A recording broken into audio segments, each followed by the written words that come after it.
Thank you. We will now restart proceedings and we will now proceed with the division on amendment number 22, and members should cast their vote now.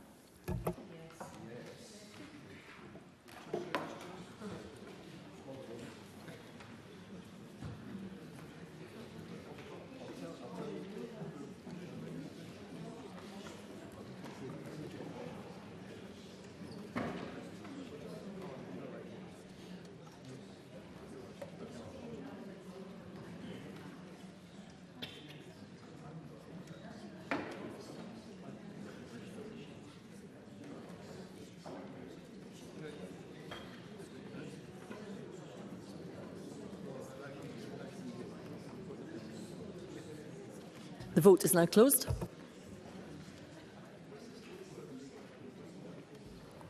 Point of order, Marie Todd. Thank you, Presiding Officer. I was unable to connect. I would have voted yes. Thank you, Ms Todd. Your vote will be recorded. Point of order, Jeremy Balfour. Deputy Presiding Officer, I wasn't able to connect. I would have voted yes. Thank you, Mr Balfour. Your vote will be recorded.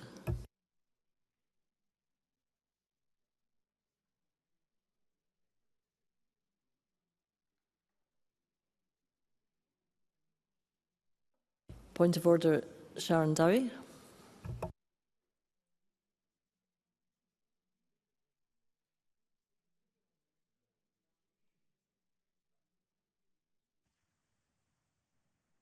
I would have voted no.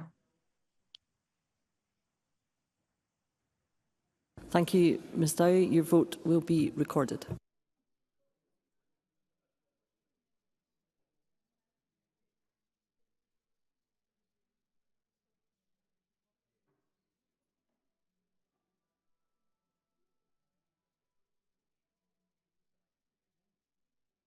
The result of the vote on amendment number 22 in the name of Beatrice Wishart is yes 69, no 43. There were no abstentions. The amendment is therefore agreed. I call amendment 23 in the name of Lorna Slater, ready debated with amendment 22. Lorna Slater to move or not move? Move. Moved. The question is that amendment 23 be agreed to. Are we all agreed?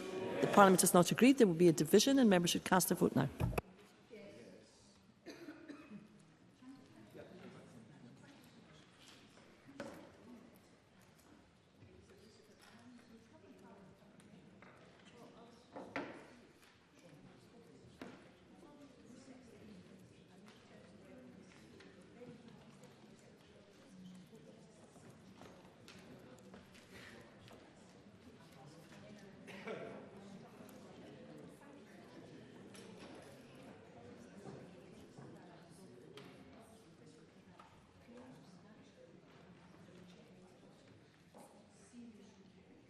The vote is now closed.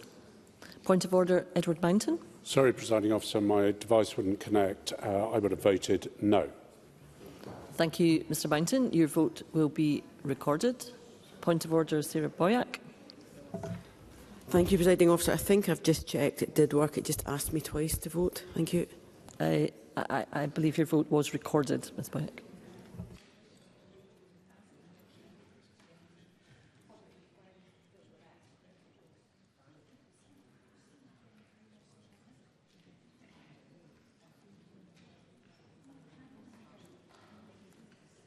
The result of the vote on amendment number 23 in the name of Lorna Slater is yes 85, no 27. There were no abstentions. The amendment is therefore agreed. I call amendment 63 in the name of Tim Eagle, already debated with amendment 22. Tim Eagle to move or not move? Moved. Moved. The question is that amendment 63 be agreed to. Are we all agreed?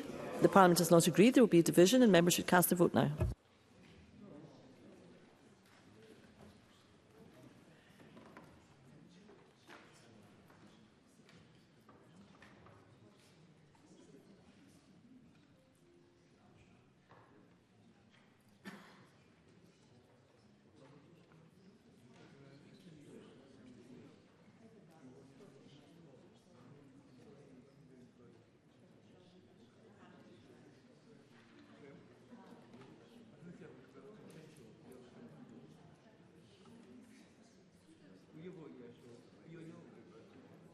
The vote is now closed.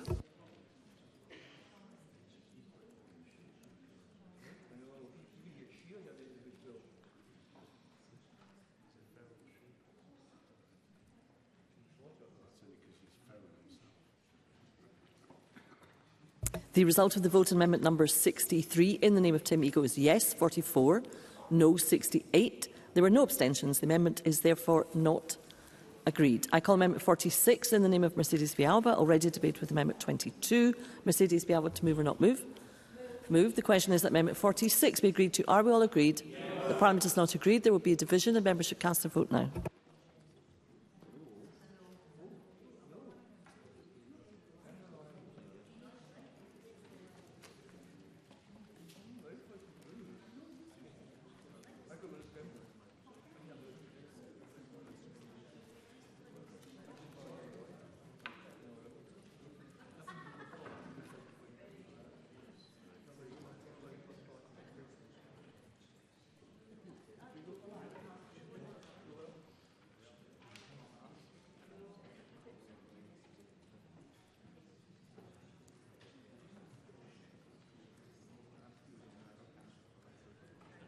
The vote is now closed.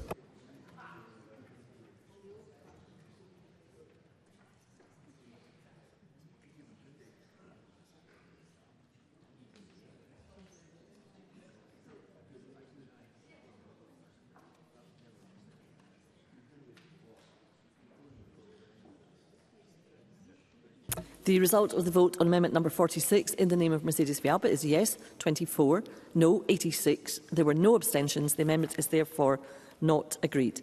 I call amendment 47 in the name of Mercedes Villalba, ready to debate with amendment 22. Mercedes Villalba, to move or not move? Move. Move. The question is that amendment 47 be agreed to. Are we all agreed? The Parliament is not agreed. There will be a division and members should cast their vote now.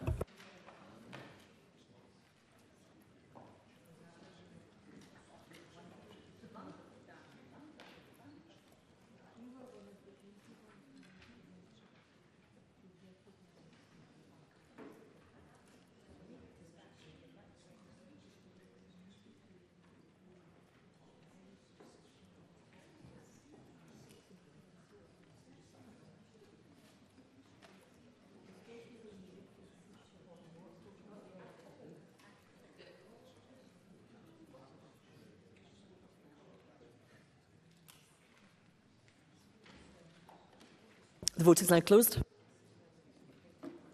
Point of order, Jenny Gilruth. Point of order, Presiding Officer. My app froze. I would have voted no.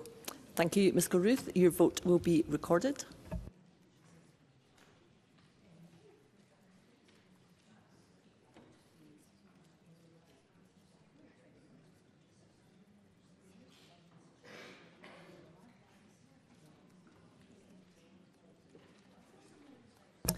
The result of the vote on amendment number 47 in the name of Mercedes Villalba is yes 24, no 87. There were no abstentions and the amendment is therefore not agreed. I call amendment 24 in the name of John Mason, already debated with amendment 22. John Mason, to move or not move? Not moved. Not moved. I call amendment 64 in the name of Douglas Lumsden, already debated with amendment 22. Douglas Lumsden, to move or not move?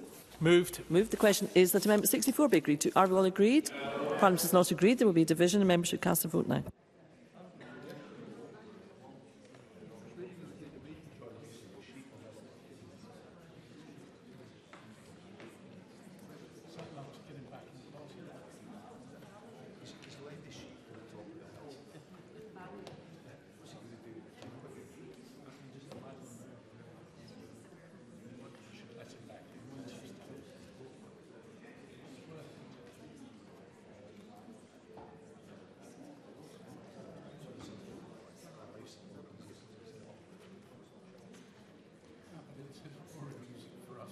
The vote is now closed.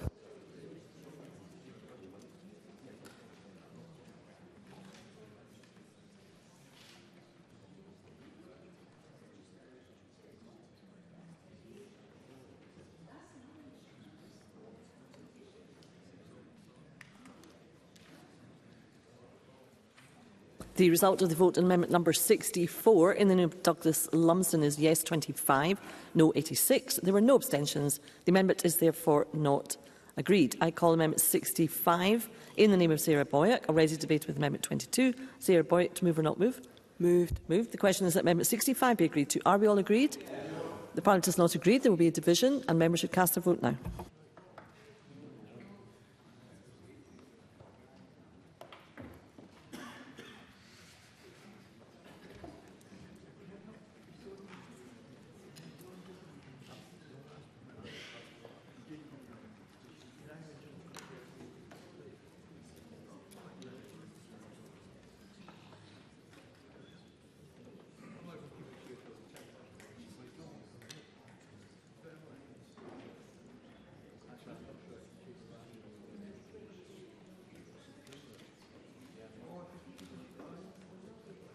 The vote is closed.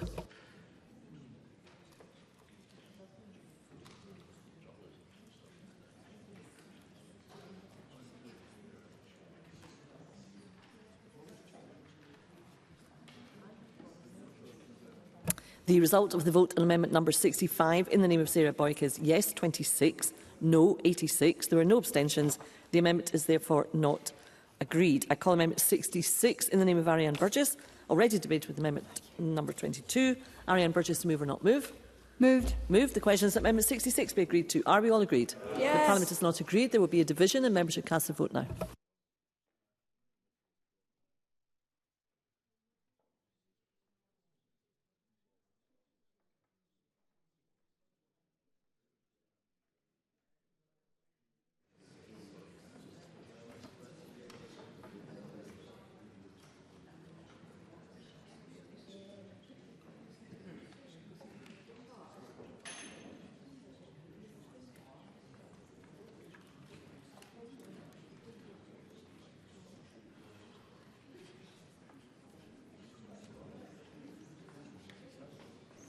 The vote is now closed.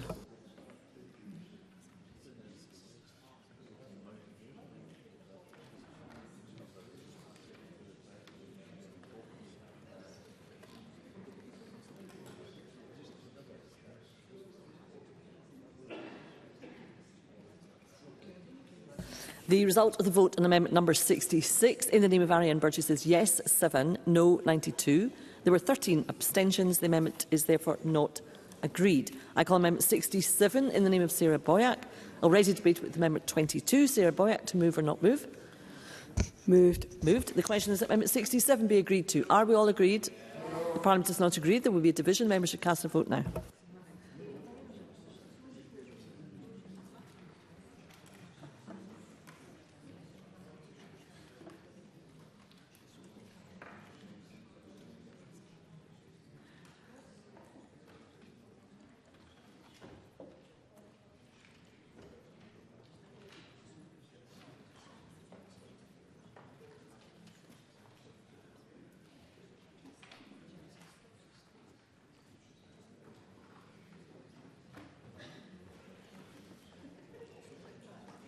Point of order, Jenny Gilruth. My app would not connect, presiding officer. I would have voted no. Thank you, Ms Gilruth. Your vote will be recorded.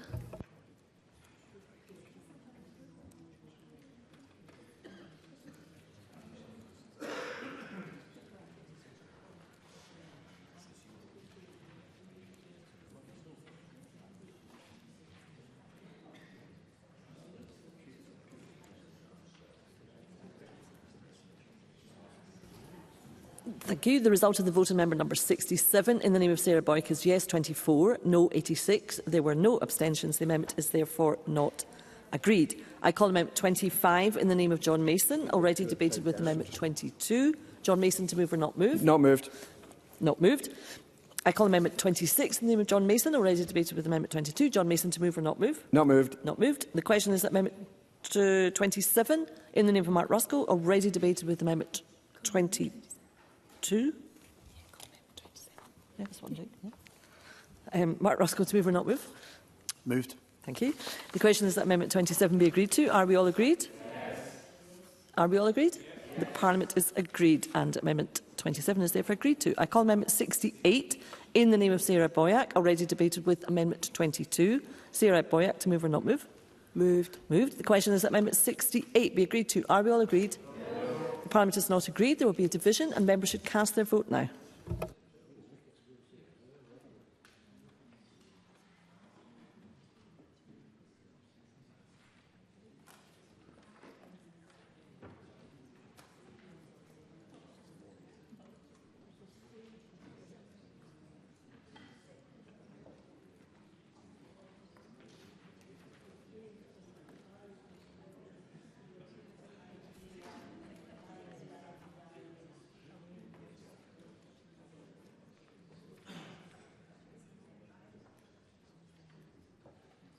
The vote is now closed.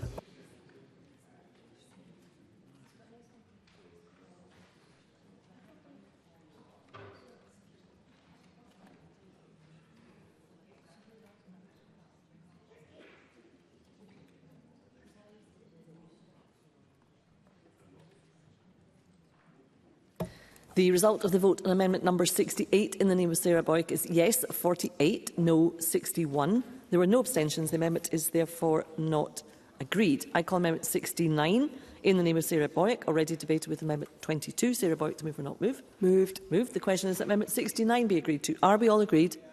The Parliament is not agreed. There will be a division and members should cast their vote now.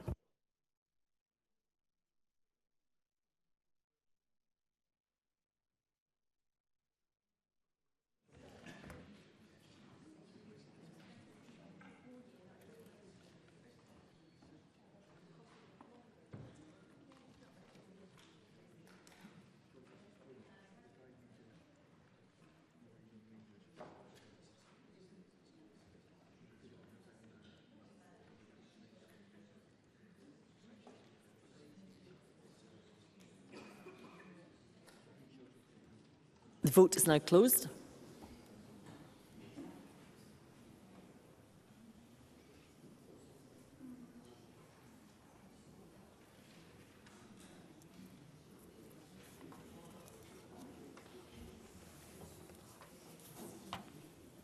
The result of the vote on amendment number 69 in the name of Sarah Boyce is yes 50, no 62. There were no abstentions. The amendment is therefore not agreed. I call amendment 70 in the name of Mercedes Villalba, already debated with amendment 22. Mercedes Villalba, to move or not move? Move. Move. The question is that amendment 70 be agreed to. Are we all agreed? The Parliament is not agreed. There will be a division and members should cast their vote now.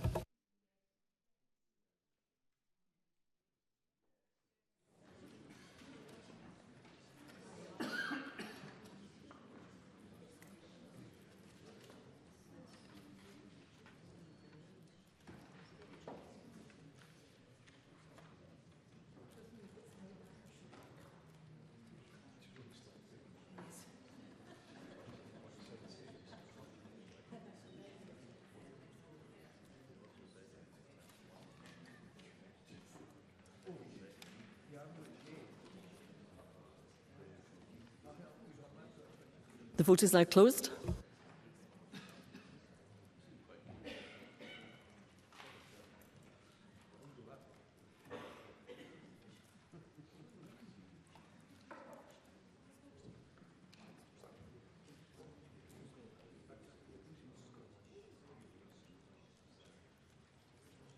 The result of the vote on amendment number 70 in the name of Mercedes Villalba is yes 85, no 27. There were no abstentions. The amendment is therefore agreed to. I now turn to Group 2 on the meaning of public authority, etc. in the Nature Conservation Scotland Act 2004. I call amendment 29 in the name of the Cabinet Secretary, grouped with amendments 35, 36, 37, 38 and 39. And I call on Cabinet Secretary Gillian Martin to move amendment 29 and to speak to all amendments in the group. Cabinet Secretary. Thank you, Presiding Officer. So I move Amendment 29 and I'll talk to all other amendments in the group. They are technical amendments, the purpose of which is to provide additional clarification to the provision in Section 34 of the Bill as introduced. Section 34 replaced the definition of public body or office holder in Section 58 of the Nature Conservation Scotland Act 2004 with a provision with the effect that the 2004 Act does not apply to the exercise of functions by public bodies and office holders other than in areas of devolved competence and in and as regards Scotland. The purpose of Section 34 was to be clear on the extent of the definition, as the definition of public body or office holder in the 2004 Act was non-exhaustive, and we were concerned that this could lead to possible confusion as who has duties under the 2004 Act. So my amendments 29, 35 and 39 further refine that definition to provide greater clarity as to what constitutes a public body or office holder by clarifying the extent of the functions of such bodies or office holders under the 2004 Act.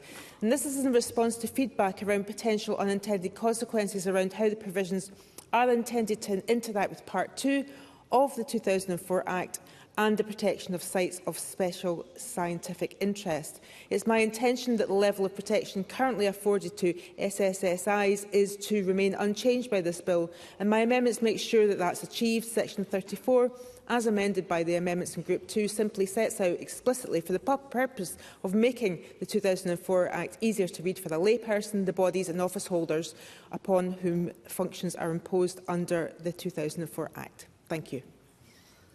Thank you, Cabinet Secretary. I see no other members have pressed their button to speak, and therefore I would ask the Cabinet Secretary whether she has anything to add by way of wind-up.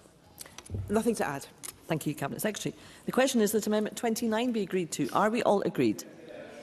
The Parliament is agreed. We now turn to Group 3 on habitats regulations and environmental protection requirement.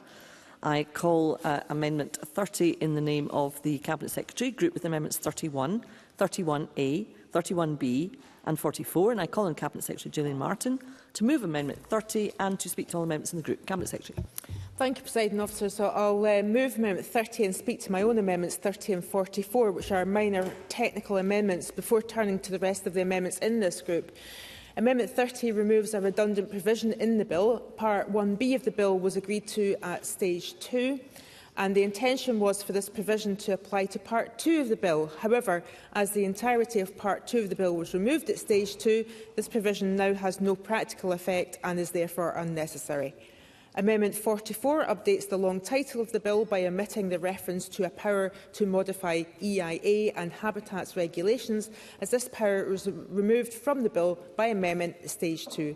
So, for these reasons, I ask members to support Amendments 30 and 44. Amendments 31, 31A and 31B by Matt Ruskell and Rhoda Grant.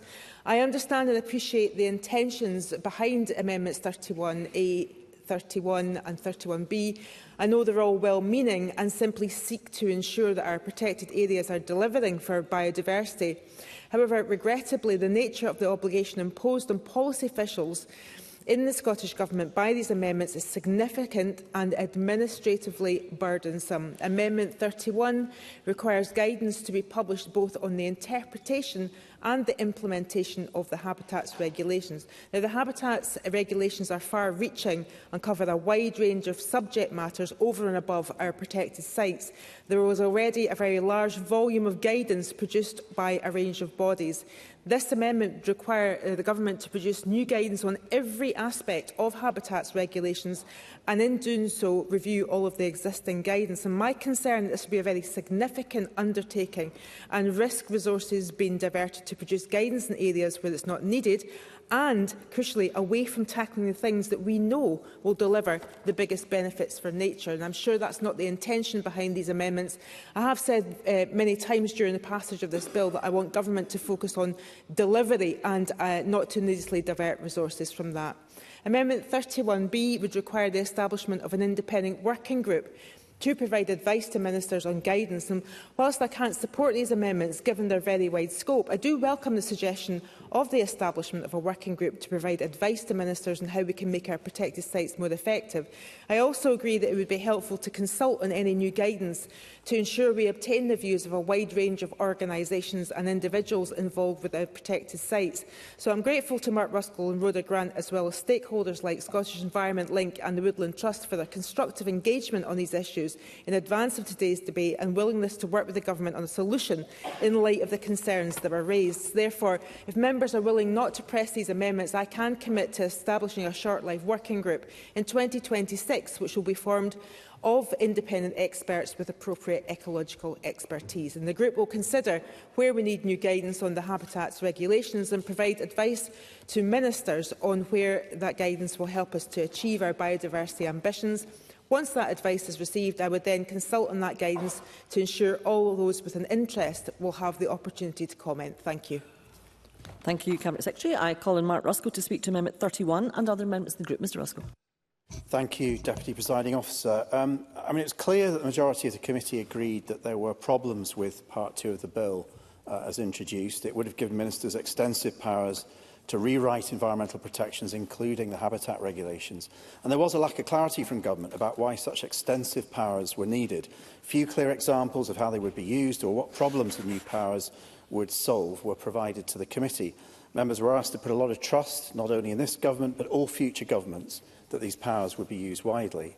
And as a result, a majority of members voted to remove Part 2 from the bill. And I think that was the right outcome. However, it is clear from the months of evidence that the committee heard and discussions with environmental stakeholders before and after Stage 2 that there is a lack of clarity on some of the guidance for the implementation of the Habitats regulations. The first guidance came into effect in the 90s. Times have changed and environmental priorities have evolved. Increasingly, government, its agencies and a huge range of land managers are wanting to take forward broader nature restoration projects. But with the existing HABS regs based on the protection of specific species, there have been some instances where these different aims have conflicted. Questions have been raised about how much flexibility exists under current habitats regulations to allow for restoration, such as tree planting on riverbanks to take place on a site that might be protected for a species such as the wild salmon.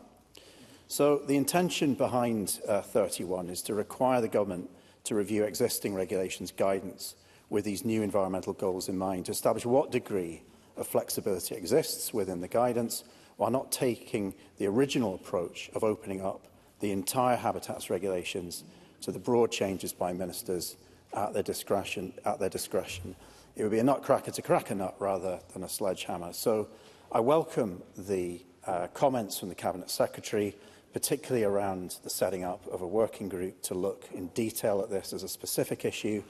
I think that's very welcome, and also the time frame that the Cabinet Secretary has just outlined for that work to take place. And I think on that basis, I'm content to not move 31. In relation to the amendments 31A and 31B, you know, I think 31A extends the timescale for review to 1 to 2 years. 31B, I wouldn't be opposed to the creation of an independent working group, but would be concerned if there wasn't a more wide-ranging public consultation, which I think is needed, because there wasn't a full consensus on Part 2, particularly amongst environmental NGOs, and I think we'd want to see much more unity going forward in terms of what is appropriate to change the guidance on the HABS regs going forward. But I don't intend to move 31, and I'm content with the commitments that CABSEC's made to actually move this issue on. Thank you, Mr Ruskell. And I call on Rhoda Grant, who is joining us remotely, to speak to Amendment 31A and other amendments in the group. Ms Grant. Thank you, Presiding Officer, and I wish to speak to my amendments 31A and 31B. So, as we've heard, some NGOs, such as the Woodland Trust Scotland, were concerned about the loss of Part 2 of the bill. And while I think we realised that that part was not perfect, there was an intention to provide much-needed flexibility in protected site designation to enable nature recovery.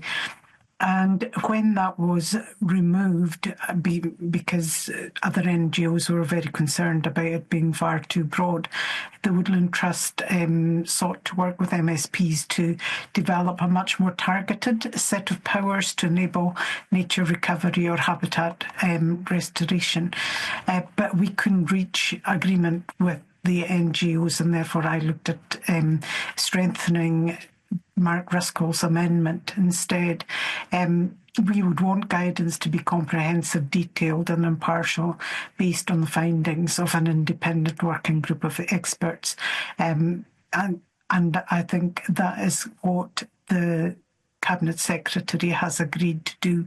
So we very much welcome that and hope to work with the Cabinet Secretary going forward to make sure that that happens and it fulfils the desires of all the NGOs, because while in some areas flexibility is provided, in others it's not. And it would be good to have renewed guidance that provided the comfort that everybody needed, but also made as the priority restoring nature. Thank you, Cabinet Presiding Officer. Thank you, Ms Grant. And I call Edward Mountain. Thank you, Presiding Officer. I welcome the comments that have been made by the Cabinet Secretary and the work that's been put into this by Mark Ruskell and Rhoda Grant. May I just say on Amendment 31B, which I believe the Cabinet Secretary has said that she'll reconvene later in 2026. The wording actually is, if I can just quote from it, the ministers may appoint such person as they consider to have an interest in the habitats. Actually, I think most people would prefer it if the minister would agree to appoint those people that do have an interest in the habitats, not just the ones that the minister chooses. And I'd be grateful, Presiding Officer, if the Cabinet Secretary could say that that's what will happen. Thank you. Thank you, Mr Mountain. And I call the Cabinet Secretary to wind up. I really don't have any comments to make. Thank you, Cabinet Secretary. The question is that Amendment 30 be agreed to. Are we all agreed? The Parliament does not agree. There will be a division and members should cast their vote now.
The vote is now closed.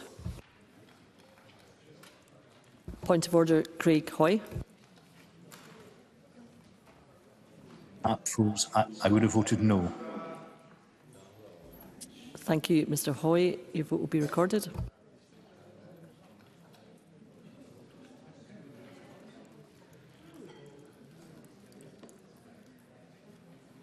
Point of order, Davy Russell.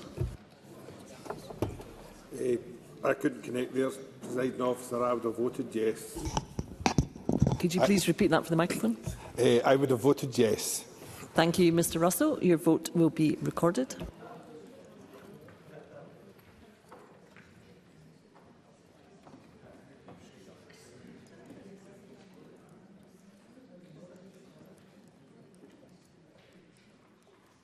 The result of the vote on amendment number 30 in the name of Gillian Martin is yes 86, no 21. There were no abstentions. The amendment is therefore agreed. I call amendment 31 in the name of Mark Ruskell, already debated with amendment 30.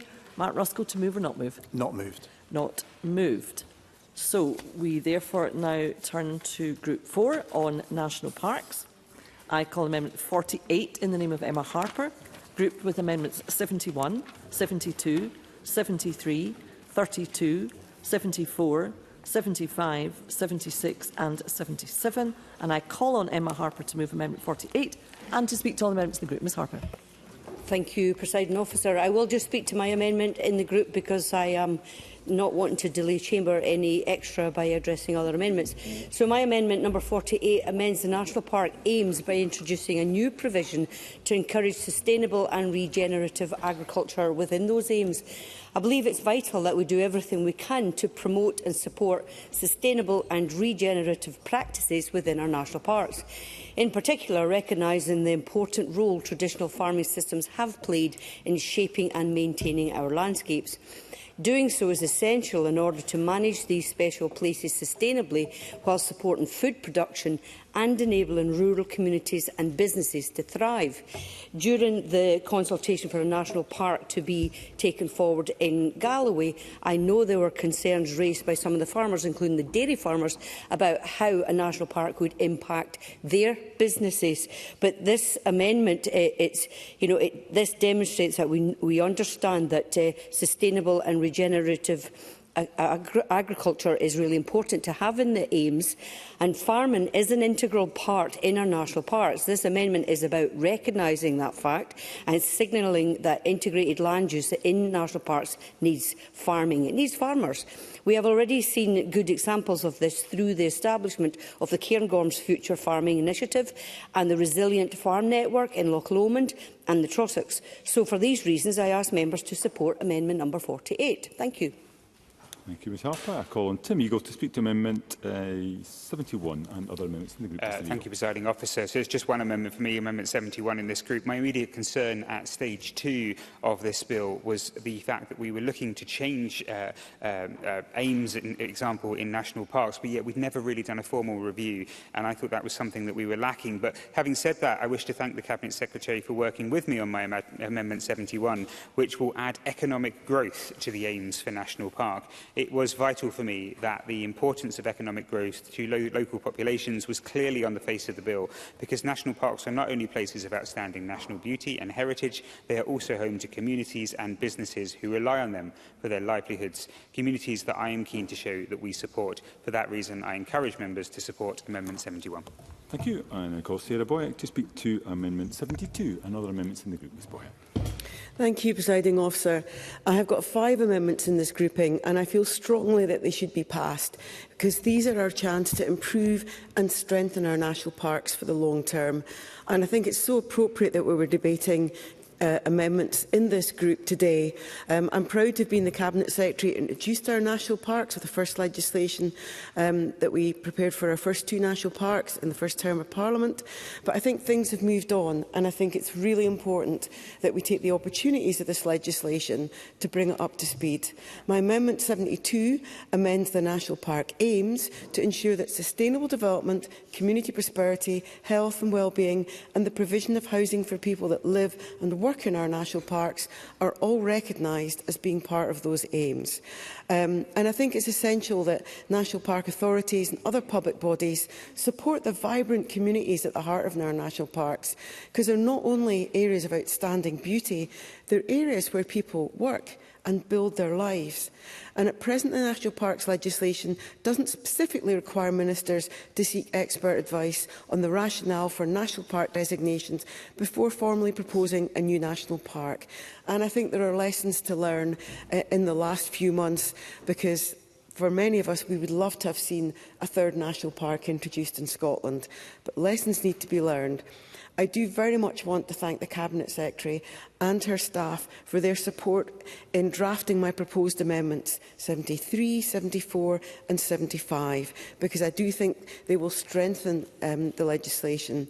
Amendment 73 attempts to introduce a new requirement for ministers to seek advice from those whom they consider to have expertise relevant to the national park aims before making a national park proposal. I think that would be good, because it would strengthen proposals a future government could bring forward. It would ensure that expert advice on the management needs of an area and how national park designation could help address those needs is provided to ministers, and would have to be considered before deciding whether or not to propose a new national park. And it would also ensure that people with information about the rationale for establishing a national park, it would be clear, it would help inform people about what designation would mean in practice for local communities, for businesses and the national environment. And currently there isn't a definition of cultural development on the face of the National Parks legislation. So I think it's important that we address this, given that cultural development is now referenced within National Park aims, and my amendments 74 and 75 attempt to do this. It means that we've got a clear definition of cultural development, ensuring that the arts, tangible and intangible cultural heritage, creative industries and activities which reflect the fantastic diversity and distinctiveness of an area being designated and its communities are all encompassed within the definition. And the definition proposed in my amendment also takes into account Scotland's culture strategy and related policy statements. Lastly, Presiding Officer, I am pushing Amendment 77 again. I raised this earlier at stage 2, because I do think that clearer and simpler language of a duty to implement the park plans would underline the primacy of park plans, which are developed with engagement with the public and with ministerial sign-off. And I do think this strengthened duty would help ensure the work of the public sector is more strategically aligned. So I would finish by arguing that, taken together, the changes I'm proposing embed sustainability, community benefit, cultural recognition and accountability at the heart of Scotland's national parks, creating a more robust, transparent and socially grounded framework for their future management and designation, which learns lessons from the 2 decades since we started discussing national parks and actually having them in Scotland. Thank you. Thank you, Ms Boyack. And I call Mark Ruskell to speak to Amendment 32 and other amendments in the group. Mr Ruskell. Thank you. Section 3 of the National Parks Act currently sets out that ministers may require Nature Scot or any other public body with relevant expertise to consider and report on a national park proposal.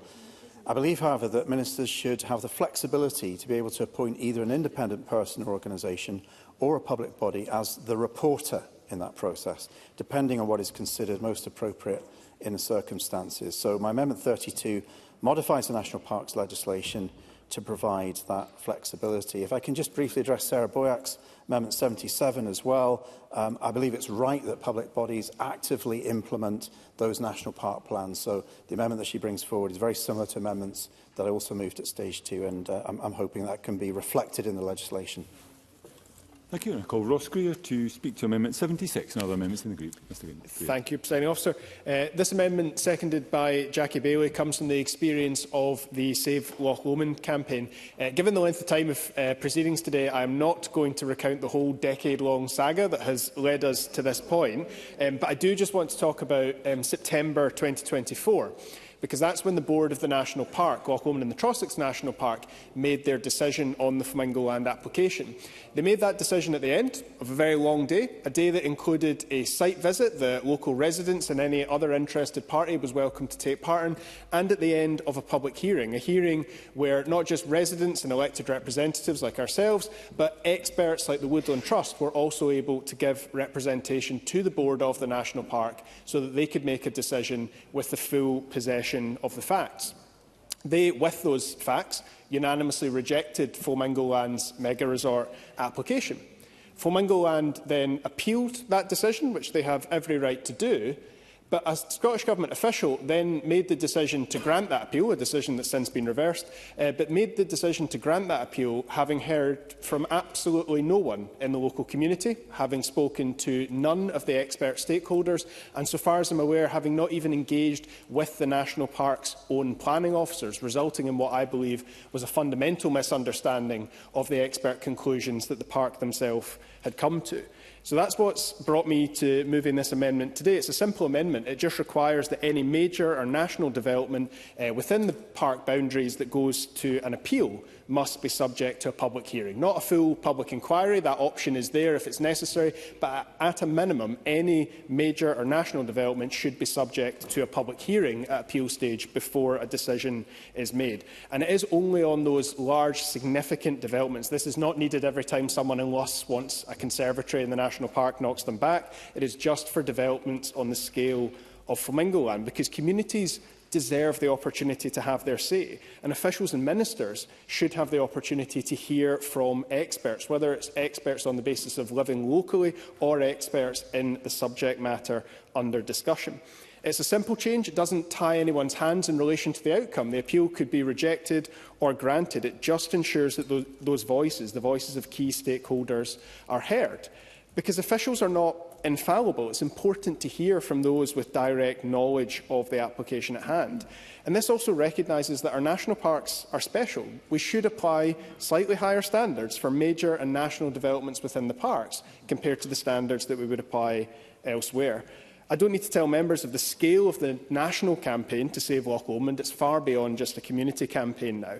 But one of the effects of this decade that we've had to endure that particular application is that it's brought much more scrutiny to the level of protection that is afforded to our national parks, or more accurately, very often the protection that's not afforded to them. This isn't just a movement to stop Flamingo Land. We need to stop this kind of saga from ever happening again. This amendment on its own wouldn't do that, but it is an important measure to ensure that communities and experts are never again completely shut out of appeal processes on developments of such significance. Thank you. Thank you, Mr Gray. A couple of brief contributions, first from Jackie Bailey, then from Fergus Ewart. Thank you, Presiding Officer, and I want to briefly contribute to this grouping, but talk specifically to Amendment 76 in the name of Ross Greer on planning and national parks. I completely agree with this amendment. I commend it to the Chamber. Parliament will be aware of the significant planning application Flamingo Land in Balloch, which is the gateway to Loch Lomond and the Trossachs National Park.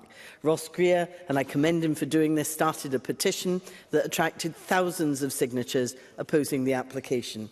I did a local door-to-door survey of some 6,000 households, and more than 60% opposed the development, but all, whether they agreed or disagreed, wanted to see improvements to roads and the quality of jobs and economic impact being maximised.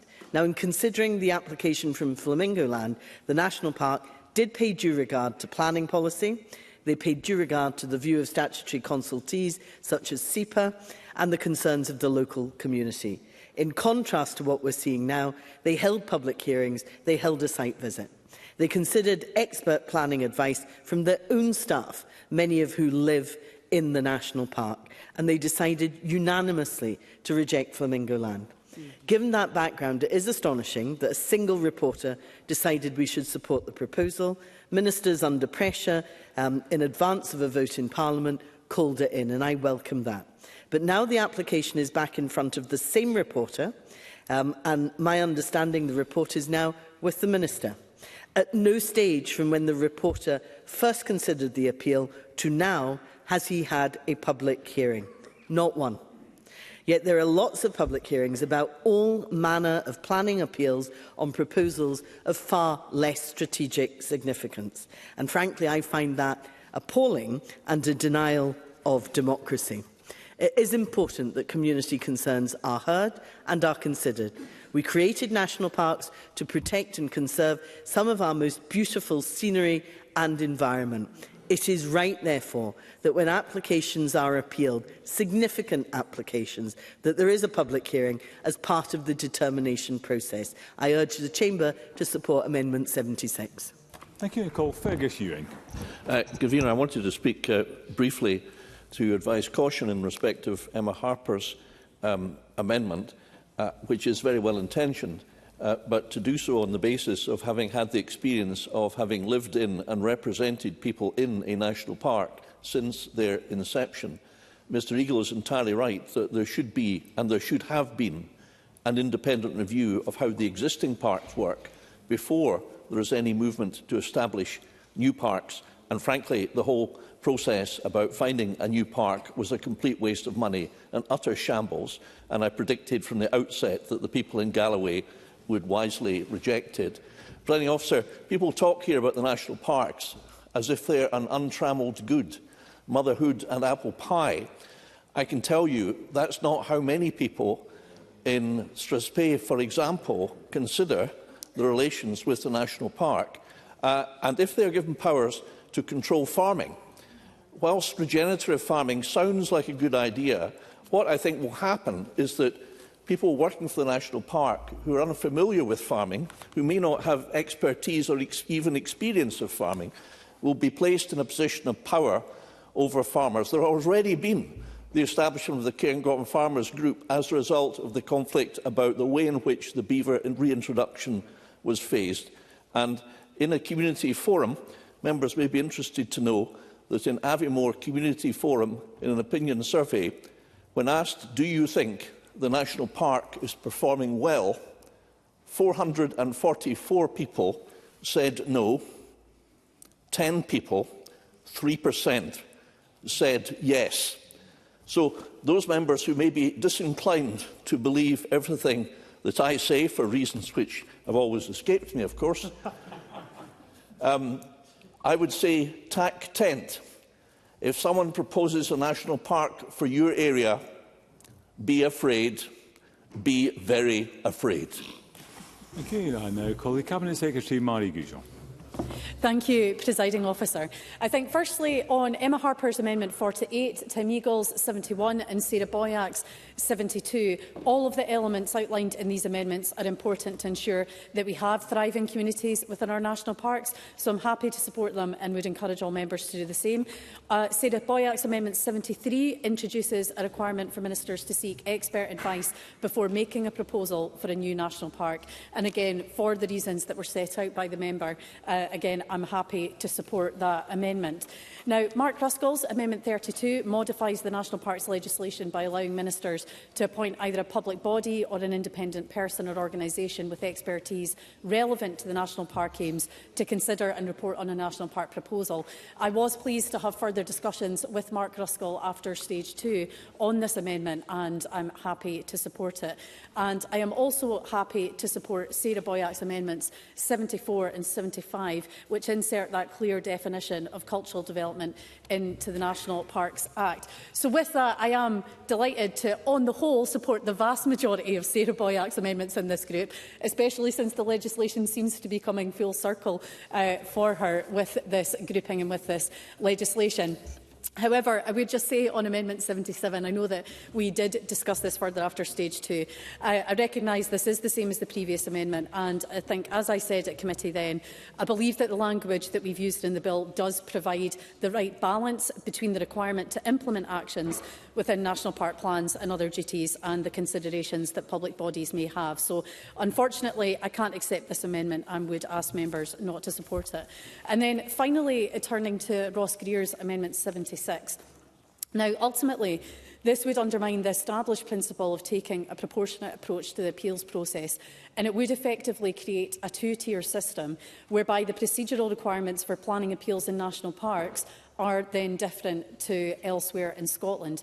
Now, currently, as some of the process has been outlined today, it is for the reporter to determine the most appropriate approach to obtaining the evidence they need and who they need it from. And a hearing is used to take evidence from specified interested parties rather than being open to all. Now, the amendment, yes, I'm happy to. Sarah Boyd. Do very much welcome the Cabinet Secretary's constructive approach. I just wanted to ask her on my amendment 77. I take it that you don't want to accept the actual wording, but is there a way that you could talk about the Scottish Government supporting our park authorities to try and make sure that we do get that strategic alignment and a stronger focus on implementing the park plans, even if you don't want that principle on the face of the bill? Are the background principles something you would accept?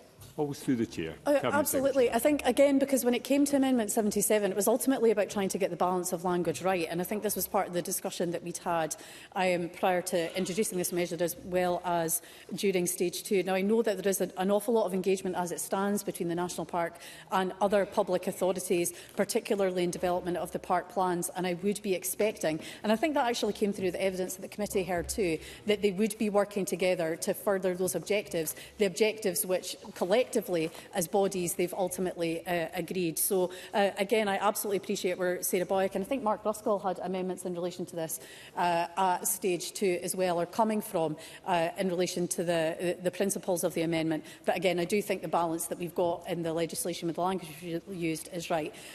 Sorry for that interruption, because I will now try and jump back into Amendment 76. Now, the amendment would mean that a public hearing would be required for all appeals relating to major or national planning applications, including those which might have limited bearing on the aims of the national park overall. Now, ultimately, this would increase the timescale and costs associated with the planning appeal process for all parties involved, regardless of the specific circumstances of a case. And given that the reporter's decision is based on submitted evidence, it's not clear how holding a public hearing for every planning appeal would assist the objectives of a proportionate and efficient planning process. Yes. Ross Greer. I'm very grateful. The Cabinet Secretary says that the Government's objections are primarily, if I'm understanding this, based on 2 points, that this would be disproportionate, and to that I would say that this would only apply to major national developments, of which there are only a handful within the national parks, and also that it would create a two-tier system. And to that I would simply ask the Scottish Government, what exactly is the point of designating an area as a national park if we don't hold that area to a slightly higher standard when it comes to development decisions made within its boundaries? Cabinet Secretary. Ultimately, I feel that we should be dealing with planning appeals in these cases, I think, in a similar way across the piece. I think rather than inserting an amendment here, not doing it through planning legislation and ultimately making sure we have a consistent approach. So, yes, I will. Briefly, Jackie Bailey. I think the problem is that there isn't a consistent approach, and there are planning applications on appeal with lesser strategic significance that have public hearings. Cabinet Secretary. Again, what I would say is that if this amendment was passed today, again, I think that we'd be treating all planning appeals in the same way, when it also depends on the specific circumstances of the case, which is why I think the reporting process is so important. And I think it could then be and have a disproportionate impact on the whole if it was passed. And I think ultimately, because of what I've outlined, the risk of the two-tier system, the potential for delays, the bureaucracy, the increased costs that would come as a result of that, without necessarily improving any of the decision-making processes, I can't support the amendment today, and if pressed, I would ask members not to support it either. Thank you. Thank you. Call on Emma Harper to wind up. Press to withdraw Amendment 48. Ms Harper. Thanks, Presiding Officer. It is clear that colleagues have worked with the Cabinet Secretary, as did I, in order to make amendments to the aims of national parks and advice before making national park proposals. So that's my amendment number 48, 71, 72, 73 and 74. The original legislation is 2 decades old, and I acknowledge Mr Ewan's views, and I did witness concerns and questions during the consultation process for the potential to establish a national park, a new park in Galloway. But I support any and all aims that we help to support our food producers. That is like the primary production of that is the primary reason for farming. But I think we do need to recognise that sustainable and regenerative requirements are to be placed in the aims of national parks. In this is this part of this legislation. So thank you, Presiding Officer. Do I need to move my amendment? Need to press it. Press. Question is that Amendment 48 be agreed to. Are we all agreed? Parliament's not agreed. There will be a division and members should cast their votes now.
And the vote is now closed.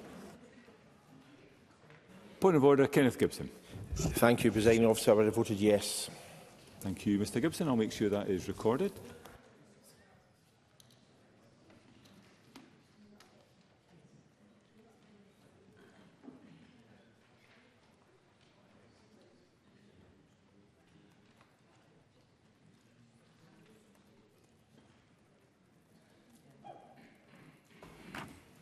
And the result of the vote on Amendment 48 in the name of Emma Harper is yes 84, no 25. There were no abstentions. The amendment is therefore agreed. I call Amendment 71 in the name of Tim Eagle. Already debated with Amendment 48. Tim Eagle, to move or not move? Moved. Question is that Amendment 71 be agreed to. Are we all agreed? Parliament's not agreed. There will be a division and members should cast their votes now.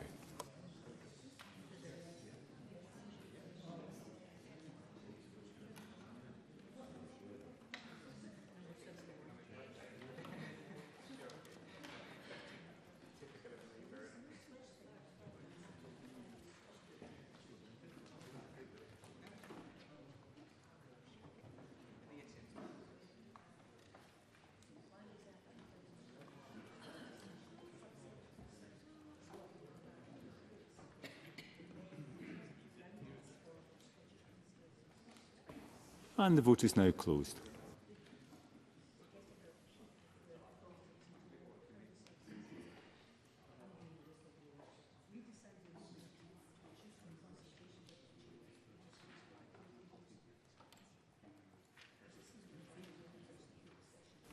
The result of the vote on Amendment 71 in the name of Tim Eagle is yes 86, no 23. There were no abstentions. The amendment is therefore agreed. I call Amendment 72 in the name of Sarah Boyack. Already debated with Amendment 48. Sarah Boyack, to move or not move?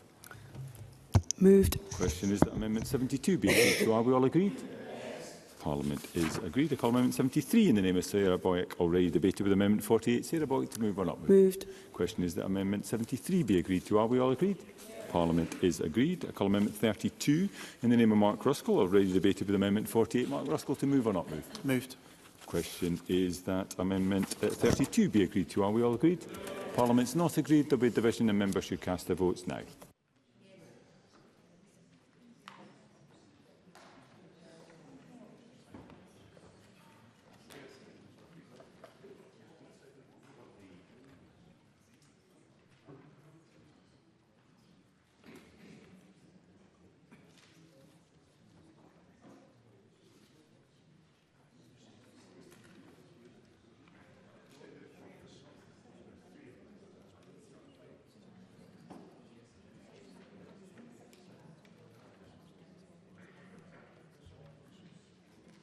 And the vote is now closed.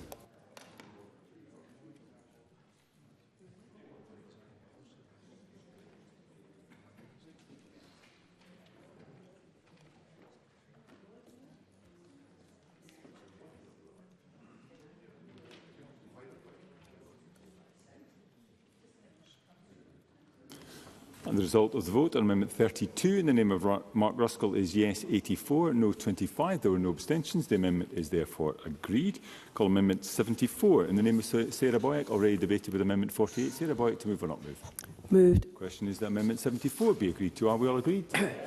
Parliament is agreed. I call Amendment 75 in the name of Sarah Boyack, already debated with Amendment 48. Sarah Boyack to move or not move?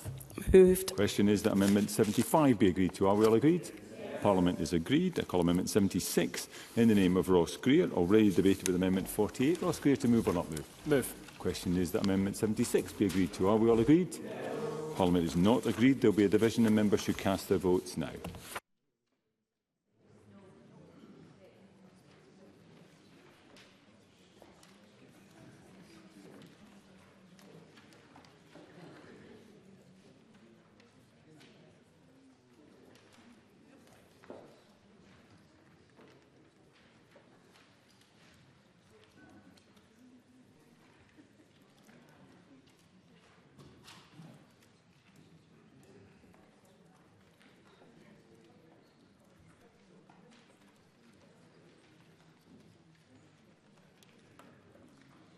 And the vote is now closed.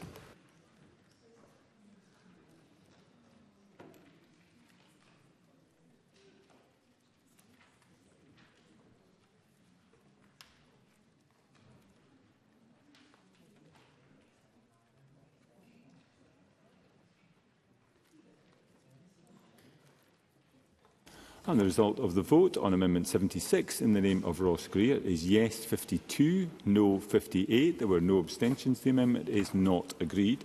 Call Amendment 77 in the name of Sarah Boyack, already debated with Amendment 48. Sarah Boyack to move or not move? Moved. The question is that Amendment 77 be agreed. Are we all agreed? Yes. Parliament is not agreed. There will be a division and members should cast their votes now.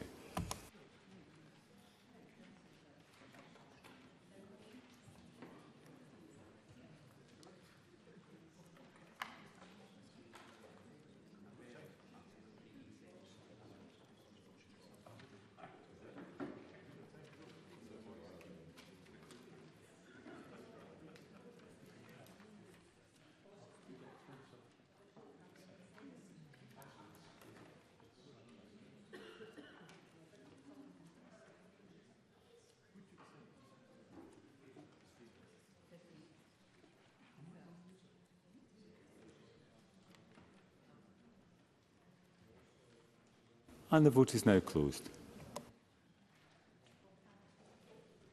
Point of order, James Dornan. Sorry, it was for the last vote, which my phone had frozen and I never got the chance to say no. But anyway, it doesn't matter. Thank you for that clarification, Mr Dornan.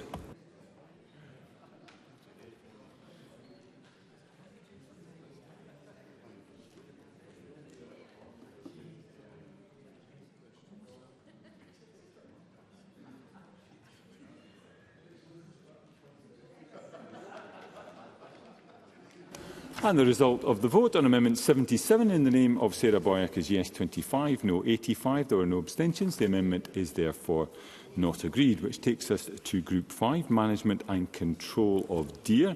Amendment 1 in the name of Edward Mountain, group with amendments as shown in the grouping. I draw members' attention to the procedural notes on amendments in this group as set out in the groupings. Edward Mountain to move Amendment 1 and speak to all amendments in the group. Mr Mountain. Thank you, Presiding Officer. And I would like to start off by moving Amendment 1. And I thank the Presiding Officer for indication there is some latitude. But I'd like to start off by speaking in this group by saying that having been involved in deer management across Scotland and looking at deer management today, I'm absolutely convinced the only part of Scotland that has got on top of deer management, or partially on top of it, is in the uplands.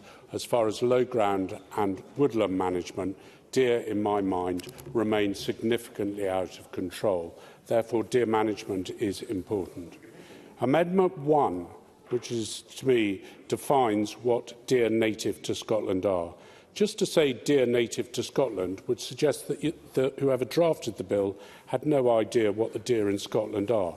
I have therefore laid it out clearly that deer that have been in Scotland for over 100 years, fallow, red and roe deer, are deer that are native to Scotland. Therefore, it would be hard, I would suggest, to disagree with Amendment 1, unless you just wanted to keep the term open, showing that one didn't know, presiding officer, what deer were in Scotland. Amendment 2 is an adjustment to my Stage 2 amendments, which would ensure that ministers, when they're looking at deer management, have a responsibility to ensure the employment in the field of deer management. If we don't have deer management, then deer managers, then we'll have no deer management. And therefore, just to focus on deer management and ignoring those that work in it is actually the wrong approach. My Amendment 4 obliges ministers to prevent conflict between the public and those involved in deer management. That just seems good, sensible practice.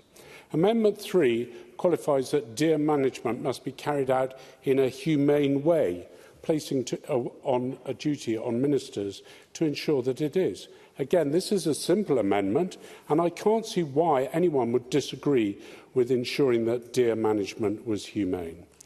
Amendments 5, 6 and 7 would ensure that SNH are represented on all deer management groups, and that they have representatives that must attend the meetings of the panel to be involved in local deer management. Again, this is sensible if they are the ones that are going to have to enforce control if they're not happy with something going on within deer management of the group.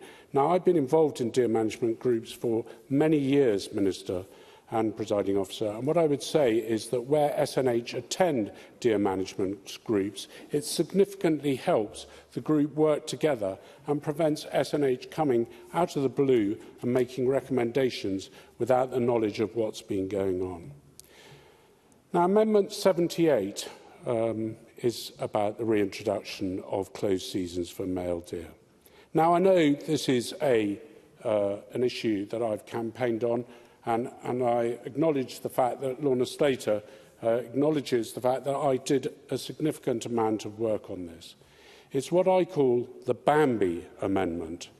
Those of us that haven't heard of Bambi have missed a great part of a novel by Felix Salten, which talks about a young male deer whose mother is killed out of season and is brought up in the forest by the other animals in the forest. And that is not a real story. What happens in the forest is that if females are killed out of season and the calves are not killed, that they are left to starve. Now, in relation to what's happened with the Scottish Government at the moment, Presiding Officer, is they've said that from the moment a male deer is born to the moment it dies, it can be shot. Now, that to me is inhumane. So the very moment that its mother delivers it onto the ground, somebody can then kill it. I don't think that's right. I never think it's right. And what I find interesting that organisations have suggested to MSPs that they vote against this amendment because it's up to individuals to decide whether they think it's cruel or not. Let me tell you, from experiencing and practising deer management for over 50 years, it is cruel just to shoot a calf on the moment it's born. And within days of being born, it puts significant pressure on the mother. But not only that, in the periods of time when male deer are trying to recover from the rut or in difficult conditions, if you are chasing them around the woods, as happens the whole time at the moment, those deer are put under pressure. And I've seen it happen on woodlands across Scotland where dead male deer line the fence lines in the spring because they've been prevented from getting to their feeding grounds. It's not something I feel comfortable about doing. Many people who work in the countryside feel uncomfortable about doing it, and therefore I would ask this Parliament to consider whether it's humane, whether they think they can put up with the fact that actions being taken don't necessarily control male deer. They kill them by starvation in many cases, not by the bullet.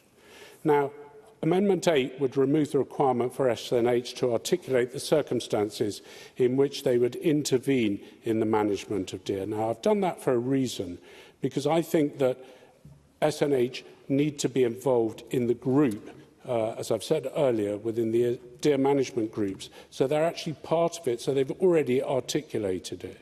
Amendment 9 would remove the bill's current provision that the SNH may review the Code of Practice on deer management at any time. Those of you, and I will admit to being one of them, that's been involved in the Code of Practice from the day it was first brought in. You can't just change it overnight to suit the requirements. There's got to be some time for it to bed in and see whether it works, and it only then can be adjusted. And I would also say, and perhaps this will maybe upset some people, but for me, in deer management, I have never found that Nature Scott or SNH have been the arbiter of good taste. The arbiter of good taste are those people who are actually involved, have got blood on their hands, dirt under their fingernails from managing deer, not people necessarily within offices. Amendments 10 and 11 would oblige SNH to consult those with an interest in deer management when carrying out a review of the Code of Practice and to publish details of that consultation. Surely that makes sense. If you're not actually doing it, but you're reading about it in a book, surely you want to actually speak to those people who are actually doing it.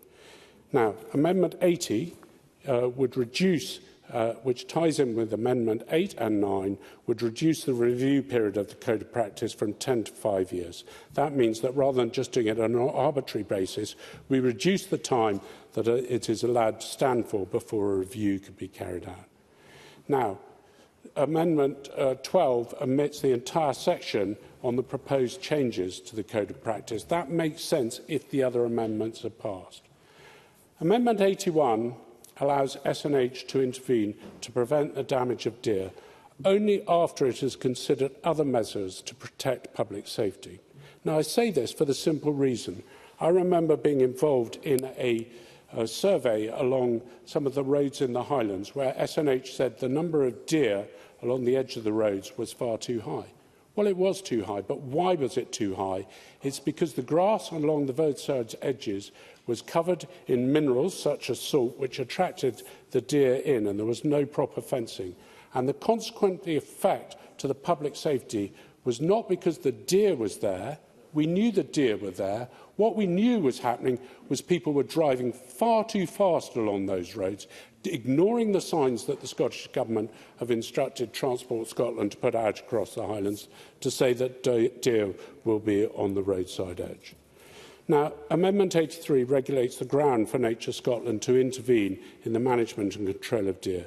This amendment is designed to help alleviate some of the uncertainty which is inherent in the new grounds for intervention. It clarifies that the intervention will be only permissible where there is a material reduction in the effectiveness of work or projects, such as a result of the consequence of deer impacts or lack of deer management. It's very easy to go into the countryside and say, that damage up there is due to deer. You have no idea whether it's due to deer. Are there sheep on the hill? Are there hares on the hill? What other herbivores are there? What other herbivores? Could be cattle tracking backwards and forwards as much as sheep and as much as deer. So I don't think you should just say, by looking at it, that's the consequences.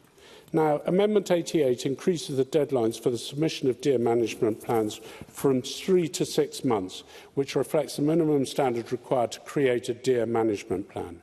And that's based on the evidence provided to me by Scottish Land and Estates and the Association of Deer Management. Now, for those of you that say that's ridiculous, the current legislation is 12 months. The government wanting to reduce it to 3 months is far too tight. It takes 6 months. I can tell you, having written a deer management plan with Professor Rory Putman for the Strathconnell Deer Management Group, that took me nearly 2 years to get everyone on side, including some of the private and public bodies, to work together. I'm very happy to take an intervention from the Minister. Minister Jim Thanks to Mr Everett for taking the intervention. But we've rehearsed this before, and I stated quite clearly in stage 2 of the debate that this is a requirement only when Nature Scott are not getting any response from the people who are on the land and deliberately trying to delay the process. They don't need to do it within 3 months. We've debated that already. Would the member not accept that? Edward Mine. Well, I'll accept that if Scottish Natural Heritage or Nature Scot, whichever name is the most fashionable at the moment, attended to the deer management groups and took part in the deer management plan, which would be drawn up by the deer management groups, this indeed wouldn't be an issue. And therefore, my amendment, I believe, is entirely correct. Amendment 13 obliges SNH to consult the holders of any relevant shooting or sporting rights when approving a deer management plan with modifications. The owners of shooting rights aren't necessarily, for example, just the landowner. They could be the tenant farmer. They could be a completely different person. So to ignore them in the process are totally wrong, and I think probably will result in legal challenge because they are a land right. Amendments 14 and 15 are alternatives. Amendment 14 removes SNH's deciding power on who is the relevant owners and occupiers are in relation to land pertaining to a deer management plan, while Amendment 15 rewords the subsection to change SNH to have to has, which I think is important, making that they have to get on with it. So Amendments 91 and 92 relate to the consideration of objections by experts in relation to deer control schemes. These amendments would ensure that ministers consult with SNH and others with relevant interest before appointing experts. Amendments 16, 17, 18 and 19 oblige ministers to establish an independent panel with experience in practical deer management and public audit to scrutinise the recovery of SNH costs from the owner or occupier of land under a control scheme.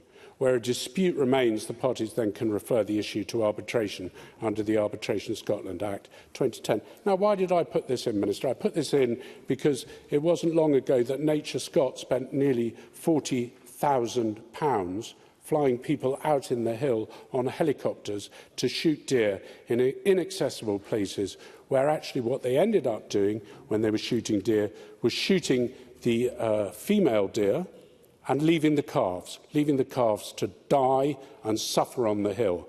Now, if you don't believe me, Minister, Presiding Officer, I'm sure the Minister can check with SNH to see the figures. But it was clear to me that if you only kill 5% of calves with the parents, when the calving percentage is 25%, there's a 20% left there. Amendment 94 removes the provision inserted in the bill that SNH may take action where deer do damage the natural environment.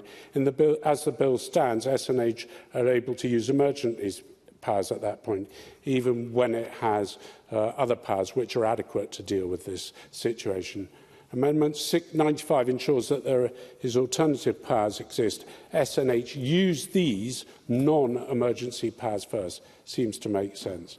Amendment 96 ties in with the earlier amendment I've said about managing deer, not just for harm to humans, which is a perception and maybe the actions of those humans that cause the harm to themselves rather than the deer doing it on their own volition. Amendment 99 reverses the bill's shortening of the notice period which must be given to the landowner prior to entering their land to investigate deer. The bill is attempting to adjust the Deer Scotland Act 96 Act, so this period is reduced from 14 days to 5 working days. My amendment would ensure that the landowner has due warning before SNH do that.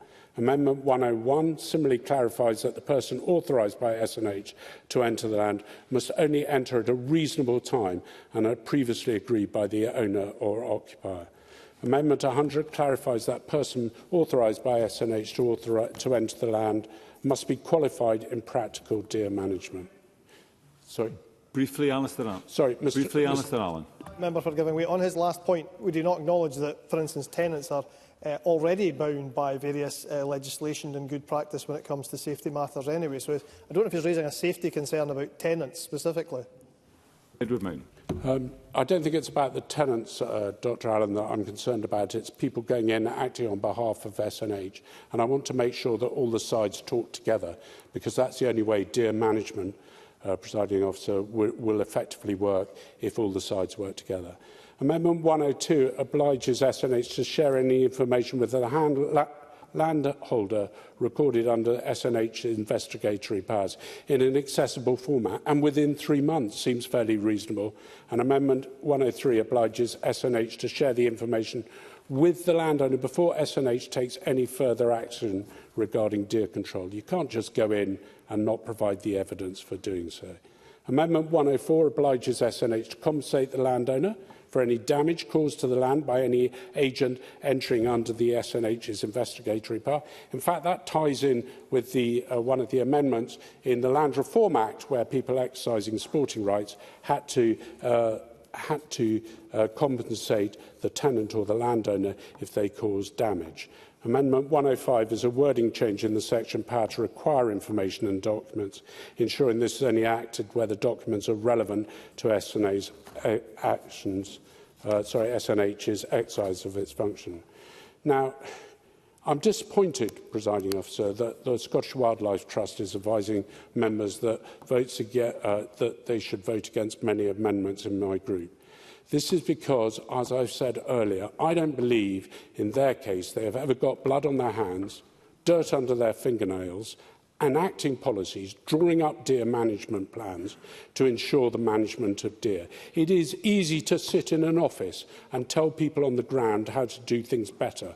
I believe, and always have believed, that those people on the ground with experience have that. Now, I would also say, just in passing, that the RSPB is also asking members... Do you need to be winding up, Mr. Yes, thank you, Presiding Officer, to vote against some of my amendments in this group. But I would just say the RSPB is a protection species for birds, not necessarily for other animals. So I'll leave it at that, Presiding Officer, and maybe come at the end with some of my closing remarks. Thank you, Mr Mountain. I now call on Tim Eagle to speak to Amendment 79 and other amendments in the group. Mr. Well, thank you, Presiding Officer. And first of all, can I thank the Minister actually for quite a lot of discussion over these amendments. Now, I've brought some amendments back here that were at stage 2, and I accept that. I brought them back because I've had so much contact with the deer sector, and they have brought up some concerns. And I just want to set out again what those concerns were pretty much for the record, so I don't think they'll go through. Amendment 79 makes clear that the Code of Practice on Deer Management will set out the circumstances in which Nature Scot may intervene in the management or control of deer, rather than the circumstances in which it must intervene. This amendment reflects concerns expressed to me by Scottish Lands and Estates that the present wording will act as an impediment to Nature Scot, potentially forcing their hand to take action in line with the circumstances for intervention due to be set out in the Deer Management Code of Practice. The concern is that the wording must intervene leaves Nature Scot with little room for manoeuvre. If the code says it, Nature Scot will have to do it. It is likely that Nature Scot would become exposed to direct lobbying and potential litigation, particularly from pressure groups, as well as landholdings who consider that their neighbours are not doing enough to manage deer. This, in turn, will undermine the voluntary principle which underpins collaborative deer management. My amendment seeks to clarify that the code should set out the circumstances in which Nature Scot may intervene. This affords them discretion to decide whether intervention is appropriate relative to the circumstances. For clarity, this amendment therefore seeks to replace will with may. In the Stage 1 report, the RAI Committee recognised the concerns from the deer management sector about the lack of detail around how the new grounds for intervention would be used. It is critical that the Scottish Government does not erode the trust and consensus that has been built carefully with the deer management sector in recent years, and therefore I urge members to back my Amendment 79. Turning now to my Amendment 82. The Scottish Government has been clear about the importance of voluntary collaborative deer management when it comes to delivering positive outcomes for people, jobs and nature. I could not agree more with that sentiment, which is why I am concerned about the new ground for Nature Scot to intervene in deer management under the auspices of nature restoration created by Section 13 of the Bill. Several stakeholders, including Scottish Lands and Estates and the Association of Deer Management Groups, have highlighted to me the potential for the new ground to generate conflict between landholdings. This is because the new ground for intervention permits taking regulatory action in relation to an area of land rather than on an area of land. This means, hypothetically, that intervention could be levelled against one landholding to deliver works, projects or natural processes on another. This has the potential to drive a wedge through collaboration at the landscape scale and may even result in some landholdings lobbying Nature Scot to intervene on their neighbours. I raise this as a genuine concern expressed to me by the deer sector. It serves nobody's interests, least of all the Scottish Government's, to incite division and conflict amongst deer managers. managers. I hope members will be inclined to support my Amendment 82. The effect of my Amendment 84 is to remove the phrase "otherwise improves" in relation to the natural heritage and the environment within the new ground for intervention. It is difficult to see what this phrase usefully adds, given that the preceding terms preserves, protects, restores and enhances are already comprehensive and cover the full range of meaningful improvements that could be delivered for the natural heritage or environment.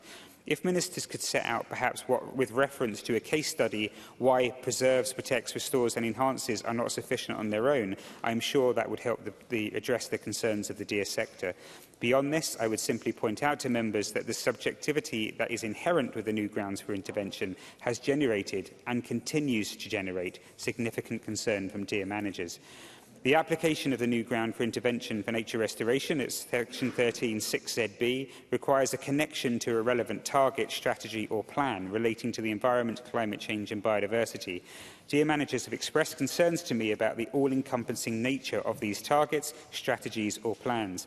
My Amendments 85 and 86 therefore seek to ensure these targets, strategies and plans primarily relate to deer management. I do not consider that this would in any way tie the hands of either the Scottish Government or Nature Scot, given these powers relate to deer management. It is logical that overarching targets, strategies and plans also relate to deer.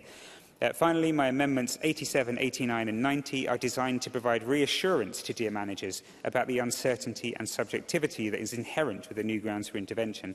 Members be aware that the Code of Practice for Deer Management will be used to set out the circumstances where the new ground will be used. The Code is in the process of being updated with the input from the deer sector, so we do not yet have details about exactly how the new ground will be applied. Given the central function of the Code in steering where and how intervention will be used, my amendment seeks to underscore that Nature Scot will be obliged to act in accordance with any requirements set out in the Code when consider deer management plans, control agreements and control schemes. This will ultimately help deer managers to understand where and how intervention under the new grounds will be used. Thank you. Thank you, Mr Eagle. I now call Rhoda Grant to speak to Amendment 49 and other amendments in the group. Ms Grant. Thank you, Presiding Officer. I want to speak to Amendments 49 and 50 in my name. Amendment 49 concerns Section 7 orders. These deer management orders are put in place when there's a problem with deer control. My amendment ensures that SNH publishes reviews of these orders, and that will provide transparency on the progress and impact of the orders that are put in place. Amendment 50 allows people who are detrimentally impacted by deer numbers to ask SNH to act to mitigate the situation. I've had constituents come to me with concerns about deer numbers, and they've tried to speak to the estate they live on, only to be told that's a problem with a neighbouring estate, and hence the buck keeps getting passed. This amendment allows those impacted to ask SNH to investigate, and should they find there is an issue, that they can then take action. I'm very grateful to the Minister for his assistance with these amendments after stage 2, and I hope they will provide the assistance required to those impacted. Thank you, Presiding Officer. Thank you, and I call Beatrice Wishart to speak to Amendment 51 and other amendments in the group. Ms Wishart. Thank you, Presiding Officer. It was remiss of me earlier on not to thank the Cabinet Secretary and officials for her engagement, for their engagement on my previous amendments. So I do so now, along with thanks to the Minister and his officials for their time and assistance on the amendments that I am now going to speak to, Amendments 51, 52 and 53, which are rooted in ensuring that local communities and neighbouring land managers are properly considered when deer control schemes are proposed. Amendment 51 recognises that control schemes can have real impacts beyond the land directly subject to requirements, particularly on neighbouring holdings, local deer management arrangements and rural communities whose economies and environments are closely connected. It ensures those owners and occupiers who are or likely to be significantly affected by the proposed control scheme are notified and able to lodge objections if they so wish to do. At the same time, Amendments 52 and 53 strike an important balance by making clear that only those owners and occupiers upon whom a control scheme imposes a requirement may appeal to the Scottish Land Court. Those indirectly affected can be heard, but the process remains proportionate and focused. Taken together, these amendments strengthen local engagement, protect community interests and ensure control schemes operate fairly and effectively. And I ask members to support Amendments 51, 52 and 53. Thank you, Ms Wishart. And I call Mark Ruskell to speak to Amendment 93 and other amendments in the group. Mr Ruskell. Thank you.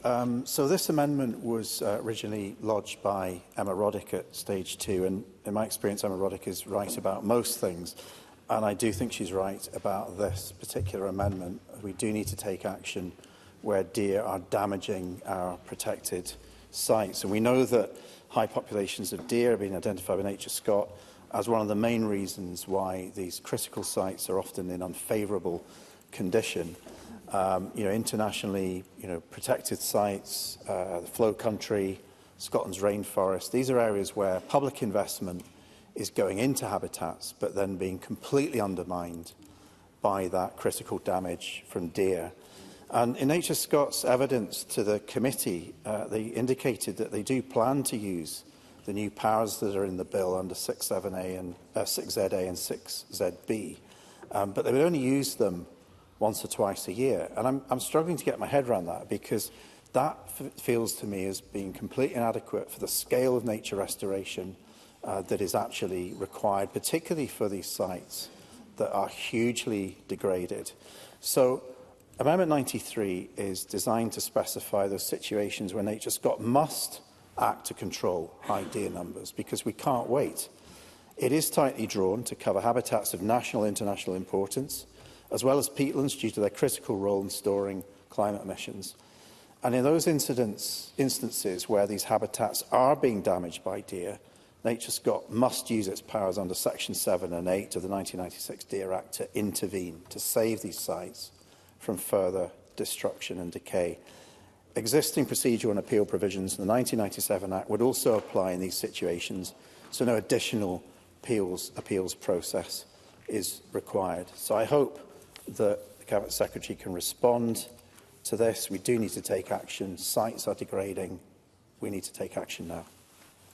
Thank you. And I call on the Minister, Jim Fairley. Thank you very much, Presiding Officer. And I beg the Chamber's forgiveness. This is going to be quite a long response. So, Amendment 1 relates to the aims and the purpose of deer management. It seeks to redefine one of these from furthering the conservation of deer native to Scotland to furthering the conservation of red, roe and fallow deer, and this is the name of Edward Mountain. Now, the Deer Working Group report sets out that 4 species of wild deer occur in Scotland. The 2 species of native wild deer, red and roe, and 2 non-native species, fallow and sika. And whilst we recognise that fallow are now naturalised in Scotland, they are not a species that is native to Scotland. And this amendment is unnecessary and confusing, and by including fallow in the list of deer native to Scotland, so I therefore ask the member not to press his amendment, and if he does press it, ask members to oppose it. And Amendment 2. Now, I'm supportive of the aim that Mr Mountain's Amendment 2 is looking to achieve, but I cannot support it as I set out at stage 2 of the bill. We have many excellent deer managers up and down Scotland, and I want to ensure that they know, as I do, that we will always need skilled people on the ground to manage our deer population. As drafted, it would require Nature Scott to consider the protection and promotion of deer management and employment in carrying out any of their deer functions. Now, that is impractical. So for those reasons and those set out during stage 2 debate, I do not think that this amendment is necessary, and I'd ask members not to support that. Amendment 3 in the name of Edward Mountain. That would amend the aims and purposes of the Act, which make it explicit that Nature Scott must ensure deer are controlled humanely as well as effectively when exercising its functions under the 1996 Act. Consideration of deer welfare is already embedded in existing best practice guidance in Scotland and in Nature Scott's Code of Practice. So this amendment therefore reinforces our existing policy, and it's for those reasons that I will support this amendment. Amendment 4 in the name of Edward Mountain, while well-intentioned in seeking to prevent conflict between the public and those undertaking deer management, would introduce significant challenges that risk undermining effective management. In practice, it creates complex engagement requirements that could delay decision-making, particularly where the public disagree with or have concerns about proposed deer management. Now, we all know that deer management can be an emotive subject, and there are many views on the best way to manage them in different areas. I also don't think the member has considered the potential implications in peri-urban areas where some members of the public who rarely see deer may not understand the impact they have on the environment if their population is left unchecked, and they may not actually care. So for these reasons, I ask the member not to press, and if it is pressed, not to support Amendment 4. Amendment 5, 6 and 7 in the name of Edward Mountain relate to the composition of deer management panels. In regard to Amendment 5, the amendment made by the bill allows NatureScot to sit on the panel as a member. Mr Mountain's amendment would make it a requirement that they do so.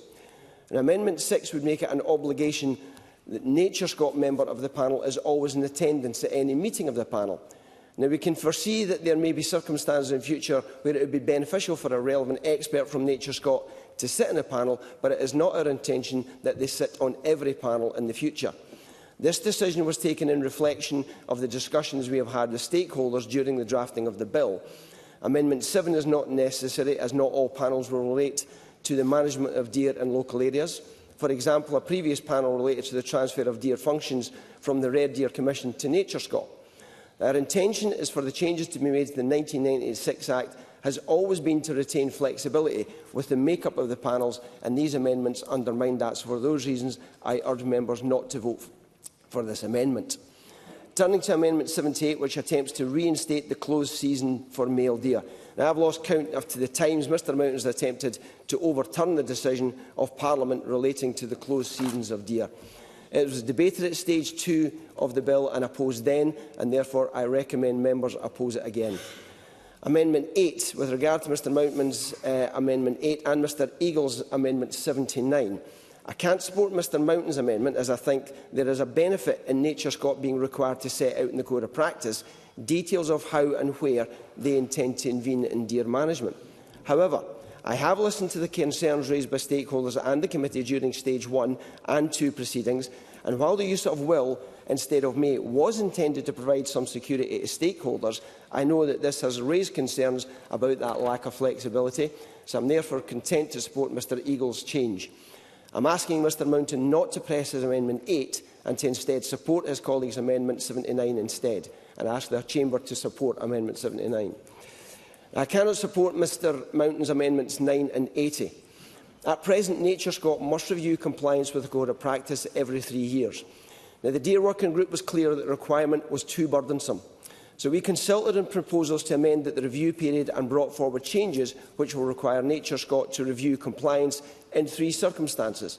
Firstly, where requested to do so by ministers. Secondly, where substantive changes have been made to the Code. And thirdly, at a bare minimum, no later than 10 years after the Code was laid before Parliament. NatureScot will also be able to carry out a review at any other point if they feel it is appropriate. I set out very clearly at stage 2, but will do so again here. It is my expectation that 10 years will not become the norm for compliance reviews. So for these reasons, I ask Mr Mountain not to press Amendments 9 and 80, but if he does, I'd ask the Chamber to vote against them. Amendments 10 and 11. I'm very pleased to support these. I'd expect NatureScot to undertake this kind of consultation work as part of a review of compliance, but I'm happy to support such a requirement in legislation. I hope that gives some reassurance to those land management sector that ensuring changes this bill makes are workable for them is a key priority for the Government. So I'd ask the Chamber to support Amendments 10 and 11 in the name of Edward Mountain. Now, given what I've just said about his Amendments 8, 9 and 80 and Mr Eagle's Amendment 79, I hope that Mr Mountain will understand why I cannot support Amendment number 12. The amendment would undo all of the changes we have made to secure the flexibility around the Code of Practice and review of compliance that we have. The changes that we are asking are sensible and they're being made in good faith, and I'd therefore ask Mr Mountain not to press Amendment 12, and if he does, I'd ask the Chamber not to oppose it. On Amendment 81, I must admit I was a bit surprised to see Mr Mountain bringing forward an amendment requiring NatureScot to consider whether speed limits are a better alternative to requiring deer management to reduce public safety risks, because I seem to recall fairly strong opposition to previous proposals around speed limits from the Conservative Party. However, I think protecting public safety is a circumstance in which I do not want to be putting up barriers to NatureScot being able to take action to control deer. This amendment would require NatureScot to be satisfied that no other alternative measure would be effective, but I do not think it is reasonable or practical here, where the primary concern must be about ensuring public safety. So I cannot support Amendment 81. Amendment 82 in the name of Tim Eagle. As I set out at stage 2 to the same amendment, while it appears technical, changing in relation to on narrows the scope of intervention powers. The current wording allows NatureScot to act where deer activity or management decisions are causing or are likely to cause damage to an area of land, even indirectly. Limiting this to damage on the land could create unintended consequences, making it harder to address cumulative or cross-boundary impacts. Deer do not respect property boundaries, and our legislation should reflect that reality. For example, deer could be on a particular area of land but wander onto roads, causing road traffic accidents. That's a public safety issue, is not in the particular area of land, but will rather be in relation to that land. So for these reasons, I believe the existing wording provides the flexibility needed to protect public interests and the environment, and would encourage members to oppose Amendment 82. In regard to Amendment 83, a similar amendment was brought forward at stage 2 and it did not pass. As I set out at stage 2, this amendment risks weakening the effectiveness of the bill's restoration objectives. So for these reasons, I urge members to reject Amendment 83. Amendments 84 and 87 in the name of Tim Eagle all seek to limit the scope and effectiveness of NatureScot interventions powers. Amendment 84 changes the wording relating to environmental improvements in an attempt to narrow the scope of the ground for intervention, and in doing so would potentially exclude certain projects. Amendment 85 and 86 unnecessarily narrow how we consider deer management. Deer impacts do not sit in isolation. They directly affect biodiversity, woodland recovery, climate objectives and sustainable land use. By limiting relevant targets only to deer-specific legislation, Amendment 85 risks creating policy silos and undermining our ability to manage deer in a way that supports wider national environmental goals. Deer impacts are central to delivering those wider environmental, biodiversity and land use objectives, and these priorities are often set out in strategies led by environmental and natural heritage bodies. Amending 86 excludes those plans and risks siloing deer management on its own. Amendment 87 would simply reinstate the status quo that the bill seeks to reform, in line with the Deer Working Group recommendations, which undermines the efforts to strengthen timely and effective action in the wider public interest. There is also already a general requirement for NatureScot to have regard to the code in exercising its functions under the Deer Act. These changes may seem technical, but they reduce the flexibility, weaken accountability and ultimately make it harder to deliver the effective joined-up land management across Scotland. The original wording was clear and comprehensive, so for these reasons I urge members to reject Amendments 84 to 87. Amendment 88 in the name of Edward Mountain. This issue was fully debated at stage 2 as well. The bill's provision for a minimum 3-month time frame is just that, it's a minimum. The change made by the bill simply gives NatureScot greater flexibility to act sooner where responsibility has not been met, as I said in my intervention. So for that reason, I do not support the amendment, as it would reduce that important flexibility, and I urge members to reject Amendment 88. Amendments 13 to 15 in Edward Mountain's name taken together would complicate the process for putting in place effective and much needed, in many areas, deer management plans. Amendment 13 would require NatureScot to consult holders of shooting or sporting rights, even where they have no direct responsibility for land management, adding unnecessary delay. Amendment 14 removes the clear definition of relevant owners and occupiers, creating uncertainty and increasing the risk of dispute. Amendment 15 goes further by removing NatureScot's discretion to determine who has got sufficient interest or control, replacing professional judgment with a rigid test that invites challenge.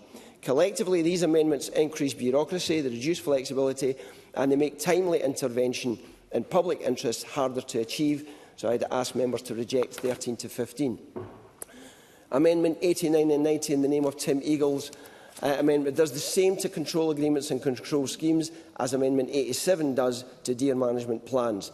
Amendments 89 and 90 would simply reinstate the status quo that the bill seeks to reform, in line with the Deer Working Group recommendations, undermining the efforts to strengthen timely and effective action in the wider public interest.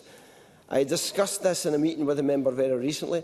There is already a general requirement for NatureScot to have regard to the code in exercising its functions under the Deer Act. So for the same reason I set out opposition to Amendment 87, I ask Mr Eagle not to press these amendments, and if he does, I'd ask members to oppose them. Amendment 49, in the name of Rhoda Grant. Amendment 49 refines a previous Stage 2 amendment. It requires NatureScot to publish the outcomes of reviews of control agreements, which will help maintain public confidence and make clear whether agreed measures are being delivered. It also encourages compliance and supports learning by making evidence about what works publicly available. This is a proportionate step, and it aligns with the deer management with wider principles of openness and environmental governance. So for these reasons, I would urge members to support Amendment 49. I'd also like to thank Ms Grant for her willingness to work together to improve this amendment, and that's Amendment 50, as well as 49, following the Stage 2 proceedings. I think that this amendment, which sets out the process by which someone can request an intervention from NatureScot as in response to damage being caused by deer, provides clarity and assurance to those suffering from damage by deer that they do not have the right or responsibility to manage on how to access support from NatureScot. We'll come on in later groupings to amendments relating to statutory rights of occupiers, but I have taken on board the concerns raised by stakeholders about friction between landowners, sporting tenants and occupiers, especially where there are long-standing deer management issues or differing priorities. I think this amendment can go a long way in addressing some of those concerns, so I'd ask members to support Amendment 50. Amendment 51, 52 and 53 in the name of Beatrice Wishart, and I'd like to thank Ms Wishart for not pressing her amendment at Stage 2 and instead returning with this slightly updated amendment, which I will gladly support. These amendments will require NatureScot to notify not only the owner or occupier of land on which a control scheme applies of the scheme, but also others who are likely to be significantly affected by the scheme. The amendments also mean that those likely to be significantly affected have the right to object to a scheme. Because I've listened to the concerns which are raised about the potential impact of a control scheme on local communities and local economies, and how balance will be achieved when those powers are used. And I think that touches on some of the issues that was raised by Mr Mountain and Mr Eagle earlier on. I think this amendment is effective in ensuring that local communities are notified and able to feed back on compulsory deer management. The amendment does not give those wider groups of people the right to appeal to the Land Court, given that a scheme needs to be confirmed by Scottish ministers where it comes into effect, and that will require any objections to be considered. It is considered only appropriate to give the right of appeal to the owners or occupiers on whom a control scheme or a variation of it is imposed. So there is no different to the appeal rights under the 1996 Act as at present, and it is recognition of the seriousness of that undertaking. But I ask the members to the Chamber to support the amendments 51 to 53. Amendments 91 and 92 from Edward Mountain are amendments which were lodged by Ms Wishart during Stage 2 and debated then. And as I set out at Stage 2, and I believe is the reason these amendments were not pressed by Ms Wishart, in practice these amendments will not have a meaningful impact on those required to be consulted by NatureScot. So for that reason I urge the Chamber to oppose amendments 91 and 92. I turn now to Amendment 93 in the name of Mark Ruskell, and I appreciate Mr Ruskell's intention here, but I can't support this amendment. And it is vital to me that we balance the need to reduce deer populations with the needs of our rural communities. I have said that before and I'll say it again. We have to get the balance between reducing deer populations and the needs of our rural communities. I have been very clear throughout this process that we have to find ways to work effectively and collaboratively to meet our deer management aims. That means bringing the sector with us, and unfortunately I do not think that this amendment will achieve that. Furthermore, this amendment would include... 1 minute, please. This amendment would include a significant amount of land and well over 1,000 holdings. The resources required by NatureScot to enter into control agreements in all of those places, they would have to down tools on almost all of their other deer management and swathes of wildlife management work. I don't think that that is what Mr Ruskell is aiming for here, but I cannot support this amendment, and I'm happy to take his intervention. Mark Ruskell. Well, I would just hope that the Minister acknowledges that this amendment is focused on protected sites. I mean, what is the point of a protected site if those who are charged with protecting those sites, NatureScot, can't get in there and actually ensure that that destruction ends? You know, this is a natural environment bill. Surely we should be actually following through on nature protection. You know, the wider issue about deer management, absolutely, that's welcome reforms throughout this bill. But on that issue of protected sites, I'm kind of disappointed. I wanted to hear more from the Minister about the priority of ensuring that our last remaining habitats don't just disappear because, well, it was at the bottom of the in-tray. Minister. Well, I'm not quite sure I take it I'm not quite sure that I accept the way Mr Ruskell has put that. And I'm genuinely grateful for him for the meetings that we've had to discuss these proposals that he's got. But our National Deer Management Plan will build on the extra travel that we have already set out and our aims to increase the annual deer cull by 25%.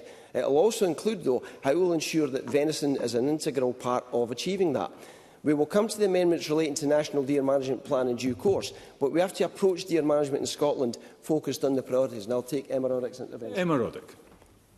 Minister, for taking the intervention. As Mark Ruskell kindly mentioned earlier, I worked with the John Muir Trust and Scottish Environment Links Deer Group on this amendment. At stage 2, the Minister did commit to working with me to find a way forward, but has said that passing the amendment would put an obligation on NatureScot in terms of addressing those protected areas, estimated at over 250,000 hectares across Scotland. If government officials recognise the scale of the risk, then surely we want to write law that enshrines protection for those areas. So I would, as Mark Ruskell says, welcome a more detailed explanation from the Minister as to why the Scottish Government is unable to support this effort. Minister. As stated, we are bringing forward in this bill a National Deer Management Plan. We've introduced through the bill the new powers to take action where deer are preventing nature restoration and enhancement, and working hard out with the legislation to trial incentive schemes which will also be used to inform our decisions on the support that will best achieve our deer management aims. But this amendment risks undermining the work that has been put into getting deer management where it is today, and that is collaborative, and that is what I intend to continue to do. Amendments 16, 17, 18 and 19 in the name of Edward Mountain relate to cost recovery control schemes put in place by NatureScot. Amendments 16 and 17 are not necessary as the current bill drafting already achieves the aims of these drafting modifications.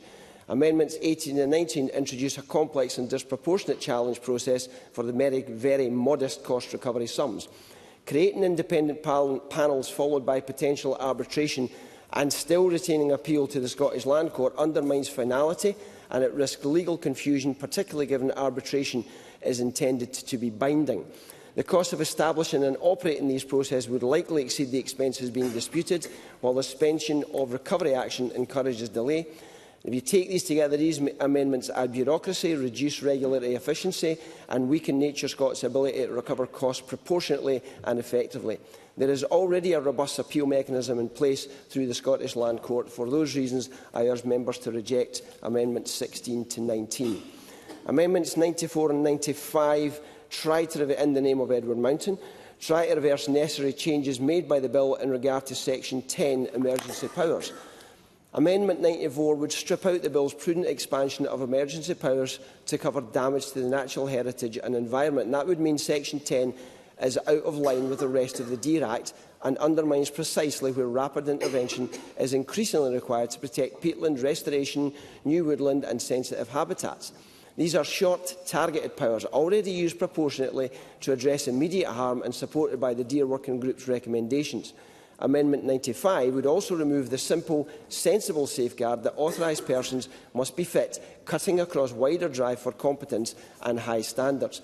These changes are necessary, they are balanced and they are in the public interest. So for these reasons, I urge members to reject Amendments 94 and 95.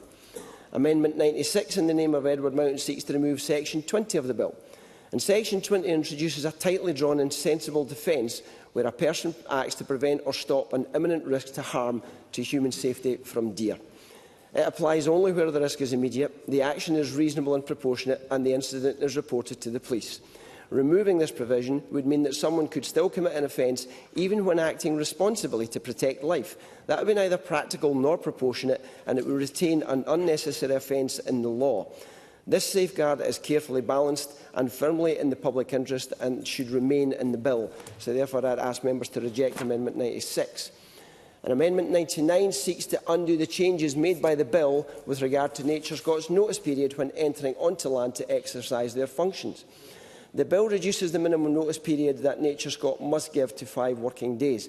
This was a recommendation made by the Deer Working Group, who recognised that the current 14 calendar days was unreasonably long in some circumstances, especially those where NatureScot need to take action to address damage quickly. This change was fully consulted on. It's important to note, though, that this notice period is simply a minimum, and that if NatureScot issued the notice and relevant owners or occupiers were in touch to make other arrangements, then NatureScot would consider alternative requests, so long as that request is made in good faith. So I'd ask the Chamber to oppose Amendment 99. Amendment 100 and 101 relate to the new subsection 2ZA of 15 of the Bill, which provides NatureScot with the power to authorise a person to enter land owned or occupied by another for specified deer management purposes. Now, Mr Mountain's Amendment 100 would require that person to be qualified in practical deer experience, as well as being authorised in writing by NatureScot. However, he doesn't define what is meant by qualified in practical deer management. This leaves it open to interpretation, creating uncertainty over its meaning and application, and therefore not fit for the intended purpose, particularly in relation to powers of entry, where clarity as to lawful exercise is especially important.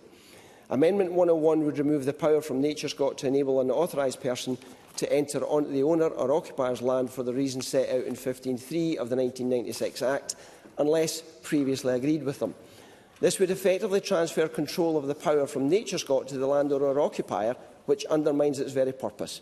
In practice, it risks delaying or preventing necessary deer management actions, so it's for these reasons that I ask the member not to press these amendments 100 and 101 and ask the Chamber to oppose them if he presses.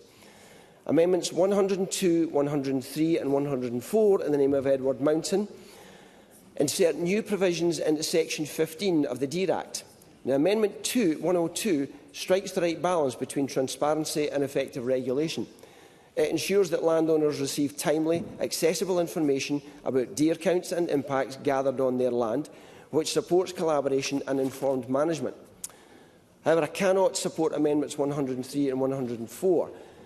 They would unduly constrain NatureScot by preventing further action until the information has been shared, removing the necessary flexibility and risking delay where multiple or urgent interventions are required. And Amendment 104 would impose an unnecessary and disproportionate statutory compensation requirement for lawful entry, despite no evidence of harm arising from existing powers. So these amendments go beyond what is reasonable and would weaken NatureScot's ability to carry out its functions. So I therefore support Amendment 102, but I'd urge members to oppose 103 and 104. Now, Amendment 105 seeks to require NatureScot to be absolutely confident that the information or documents that they are requesting are relevant to their functions. Whilst well-intentioned, in some cases NatureScot may not be able to determine whether the information or documents required are relevant to the specific function until they have got sight of it.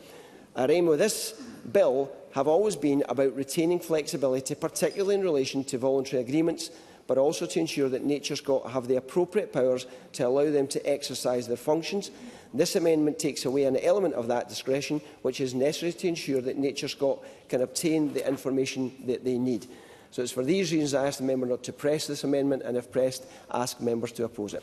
Thank you, President Officer. I now call on Edward Mountain to wind up. Press to withdraw Amendment 1. Mr Mountain.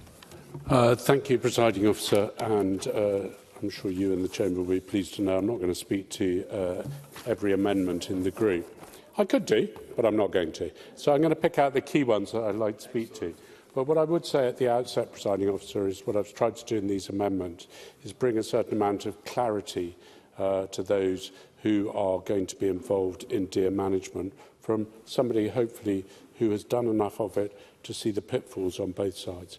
As far as Amendment 1 is concerned, I'm sorry, but we should be in a position where non-native animals in Scotland, particularly things like sika, should be controlled and probably removed where possible. I'm not sure it will ever be removed. That's why I'm saying that deer management plans are required for native species, which I consider...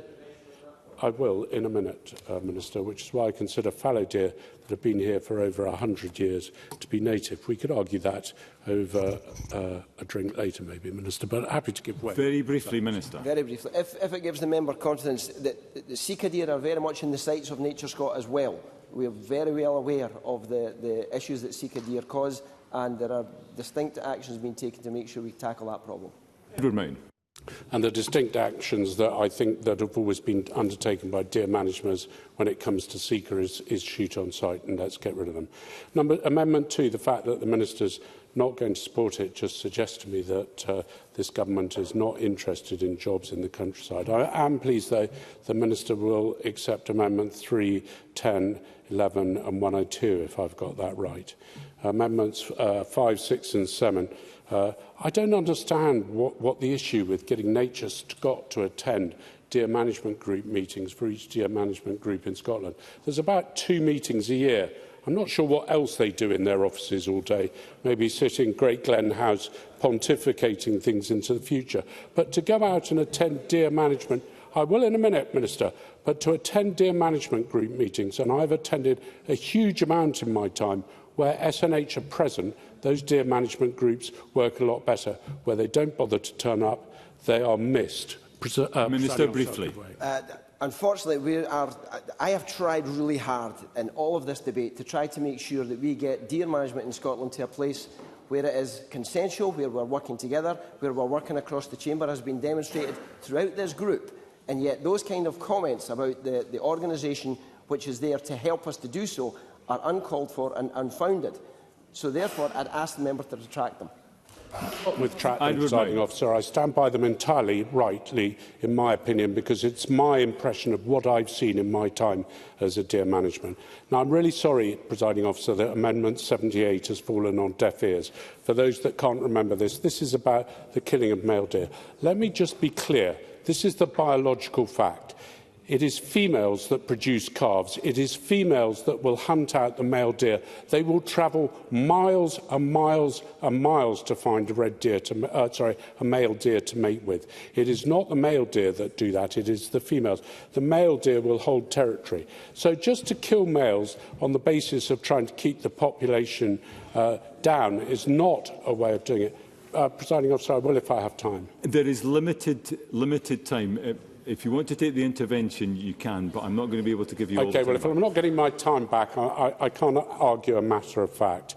That is my position on Amendment 78. Amendment 12, Minister, you'll be delighted to know I've listened to your entreaties and I won't push Amendment 12. What I would say on Amendment 93, it always appears to be that deer are always the problem. Well, let me tell you, in vast parts of Scotland where there is damage to the environment, especially in uplands, it's not always deer that are a problem. It is often sheep, as I've said earlier. Now, I am conscious, presiding officer, that we don't have unlimited time. But what I would say, if I could turn to a couple of other amendments, is Amendments 16, 17, 18 and 19. I think that it is a modest cost, and there's some talk about bureaucracy from the Minister. Well, this bill produces a huge amount of bureaucracy. As far as Amendment 99 is concerned, what I'm saying is increase it to 14 days. I can't even get a response from the government to a letter in 14 days, so I don't understand how SNH feel that they can just decide something and do something in 5 days. The only other comment I would make is I've conscious and listened to the arguments for Rhoda Grant's Amendment 50.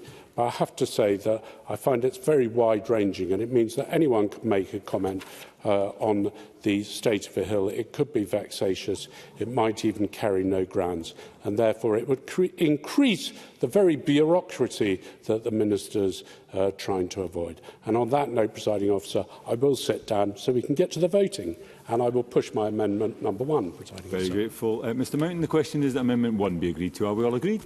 Parliament's not agreed. There will be a division and members should cast their votes now.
Votes closed.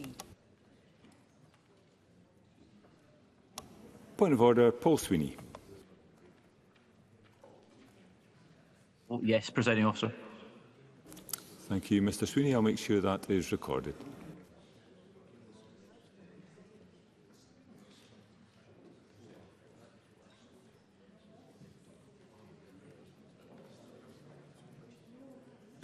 And the result of the vote on amendment number 1 in the name of Edward Mountain is yes 43, no 67. There were no abstentions. The amendment is therefore not agreed. I call amendment 2 in the name of Edward Mountain. Already debated amendment 1. Edward Mountain to move Moved. on. Question is amendment 2 be agreed to. Are we all agreed? Parliament's not agreed. There will be a division and members should cast their votes now.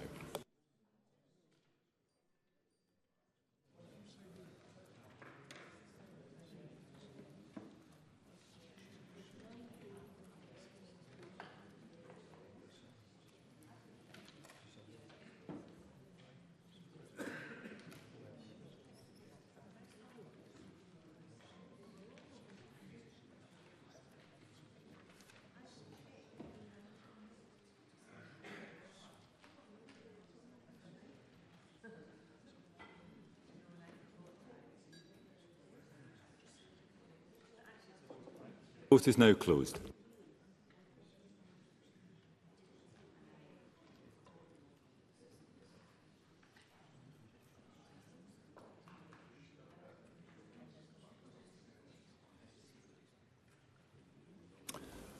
The result of the vote on Amendment 2 in the name of Edward Mountain is yes 43, no 66. There were no abstentions. The amendment is therefore not agreed. I call Amendment 3 in the name of Edward Mountain. Already debated with Amendment 1. Edward Mountain to move on. Moved. The question is that Amendment 3 be agreed to. Are we all agreed? Parliament is agreed. Call Amendment 4 in the name of Edward Mountain. Already debated with Amendment 1. Edward Mountain to move on. Moved. The question is that Amendment 4 be agreed to. Are we all agreed? Parliament's not agreed. There will be a division and members should cast their votes now.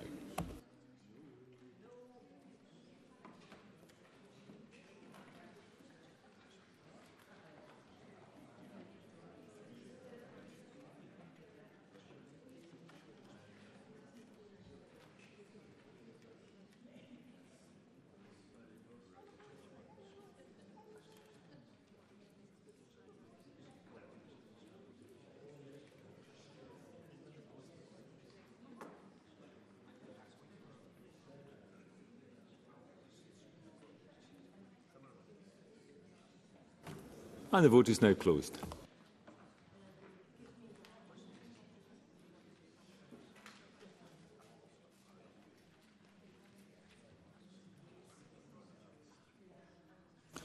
And the result of the vote on Amendment 4 in the name of Edward Mountain is yes 26, no 85. There were no abstentions. The amendment is therefore not agreed. I call Amendment 5 in the name of Edward Mountain. Already debated with Amendment 1. Edward Mountain to move or not move? Moved. The question is that Amendment 5 be agreed to. Are we all agreed?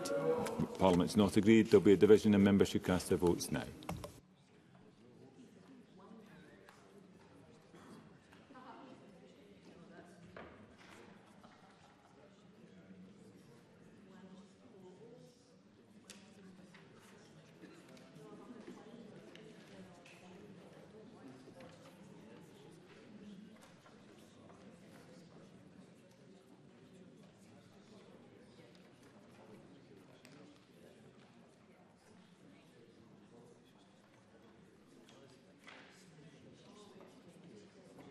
And the vote's closed.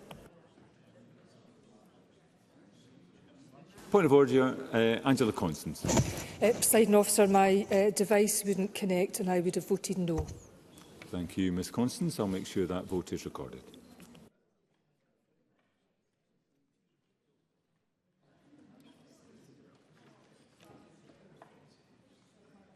And the result of the vote on Amendment 5 in the name of Edward Mountain is yes 25, no 86. There were no abstentions. The amendment is therefore not agreed. Call Amendment 6 in the name of Edward Mountain. Already debated with Amendment 1. Moved or not moved? The question is that Amendment 6 be agreed to. Are we all agreed? Parliament's not agreed. There will be a division and members should cast their votes now.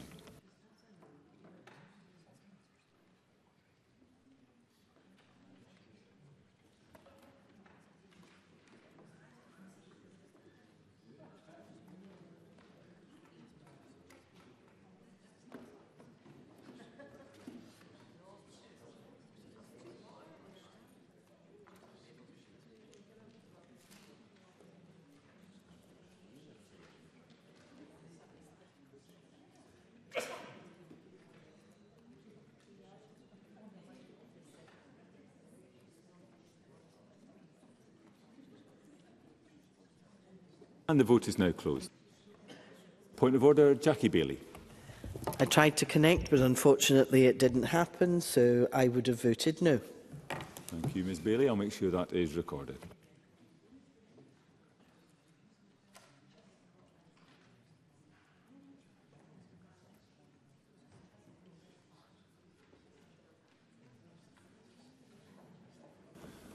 The result of the vote on Amendment 6 in the name of Edward Mountain is yes 27, no 83. There were no abstentions. The amendment is therefore not agreed. I call Amendment 7 in the name of Edward Mountain. Already debated with Amendment 1. Moved or not moved?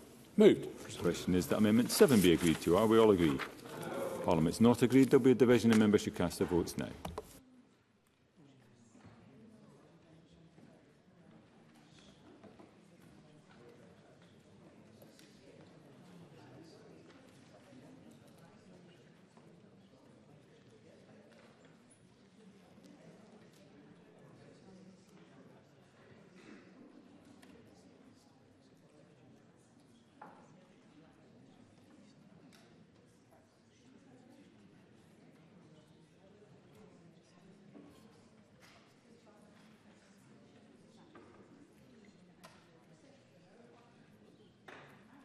And the vote's closed.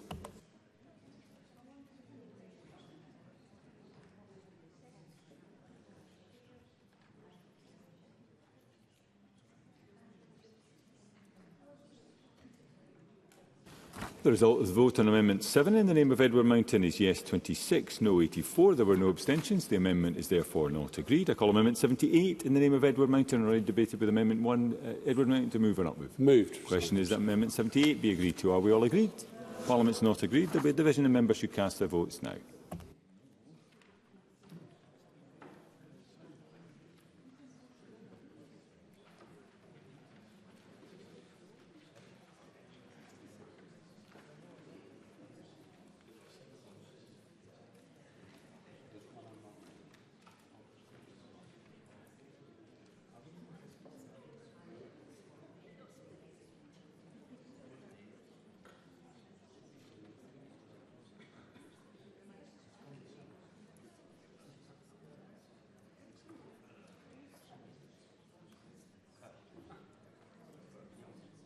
And the vote is now closed.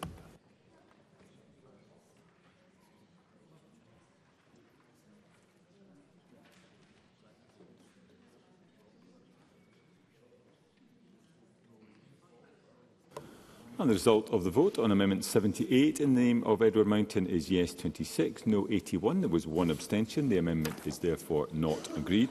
Call Amendment 8 in the name of Edward Mountain, already debated with Amendment 1. I would remind members that if Amendment 8 is agreed to, I cannot call Amendment 79 as a result of a preemption. Edward Mountain to move or not move? Not moved.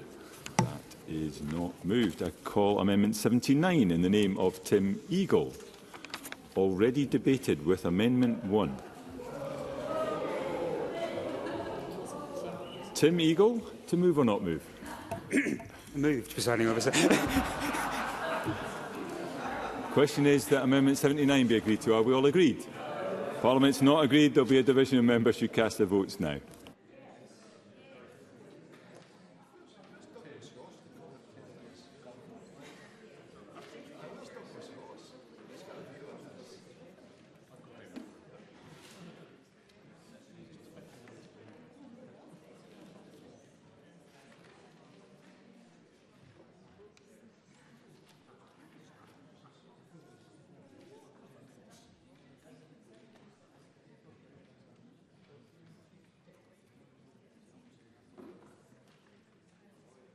And the vote is now closed.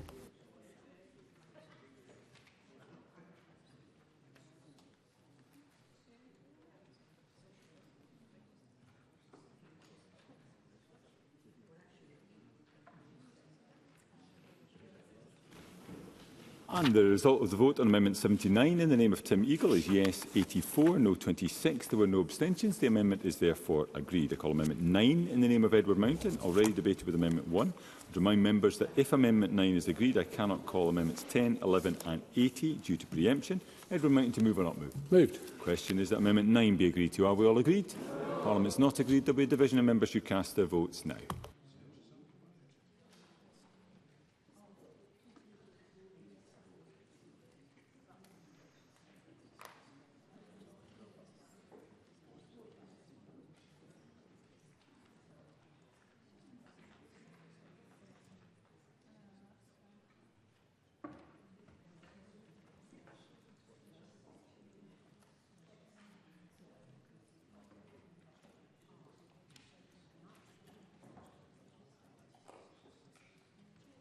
And the vote's closed.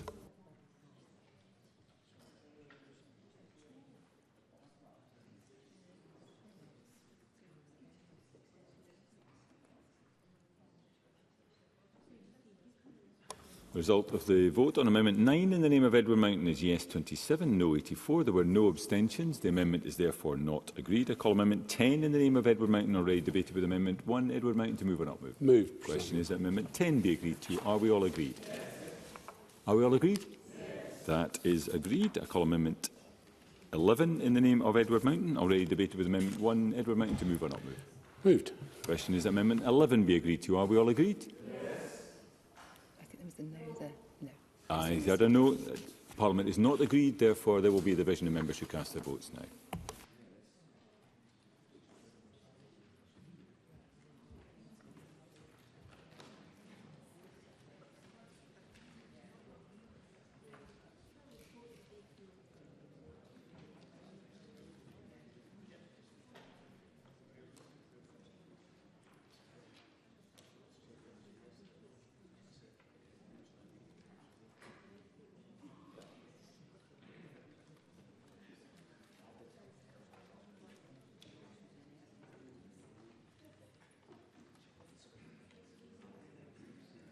And the vote is now closed.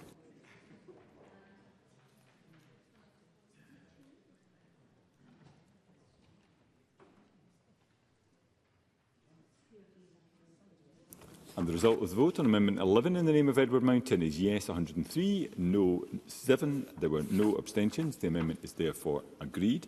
Call Amendment 80 in the name of Edward Mountain, already debated with Amendment 1. Edward Mountain to move or not move? Moved. The question is that Amendment 80 be agreed to. Are we all agreed? No. Parliament's not agreed. There will be a division of members who cast their votes now.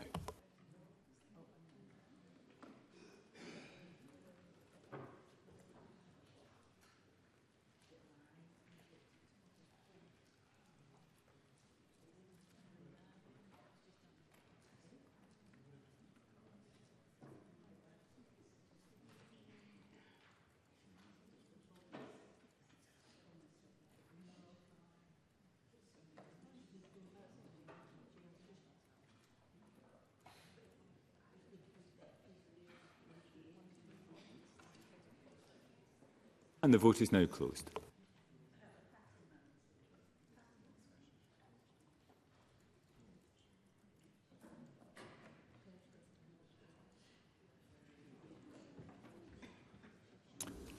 And the result of the vote on Amendment 80 in the name of Edward Mountain is yes 26, no 83. There were no abstentions. The amendment is therefore not agreed. Call Amendment 12 in the name of Edward Mountain, already debated with Amendment 1. Edward Mountain to move or not move? Not moved. That is not moved. I call Amendment 81 in the name of Edward Mountain, already debated with Amendment 1.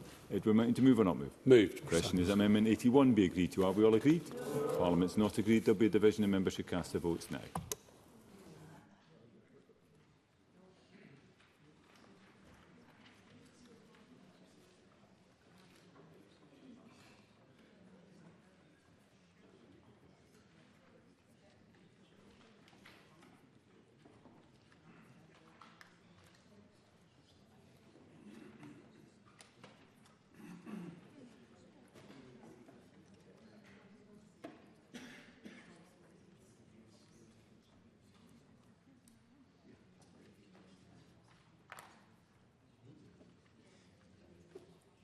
And the vote is now closed.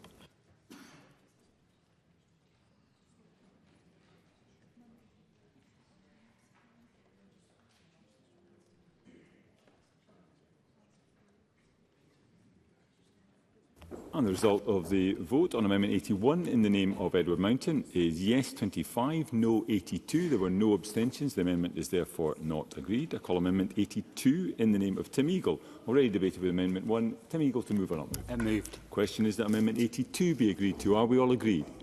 Parliament's not agreed. There will be a division of members who cast their votes now.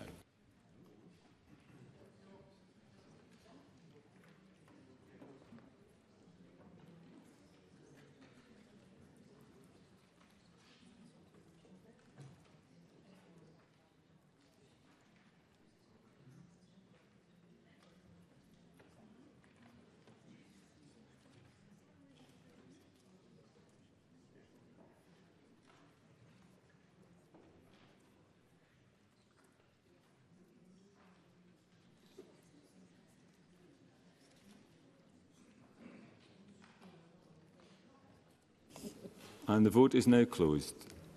Point of order, Craig Hoy. Apologies, Deputy Presiding Officer. My app's frozen. I would have voted yes. Thank you, Mr Hoy. I'll make sure that is recorded.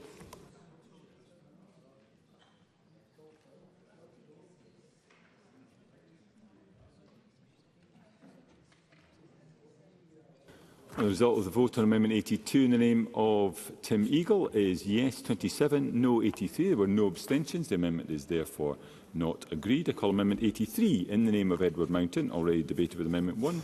Edward Mountain to move or not move? Moved. The question is that Amendment 83 be agreed to. Are we all agreed? Parliament's not agreed. There will be a division and members should cast their votes now.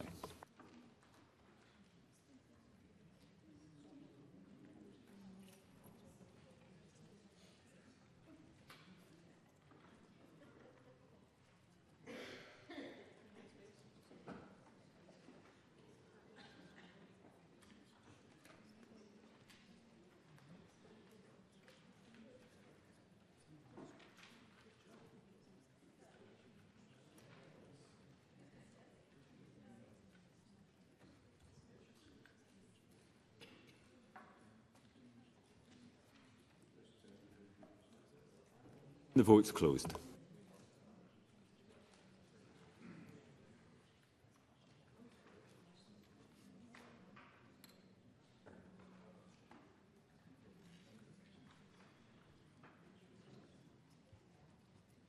And the result of the vote on Amendment 83 in the name of Edward Mountain is yes 25, no 81. There were no abstentions. The amendment is therefore not agreed. I call Amendment 84 in the name of Tim Eagle, already debated with Amendment 1. Tim Eagle to move or not move? Moved. The question is that Amendment 84 be agreed to. Are we all agreed? Parliament's not agreed. There will be a division and members should cast their votes now.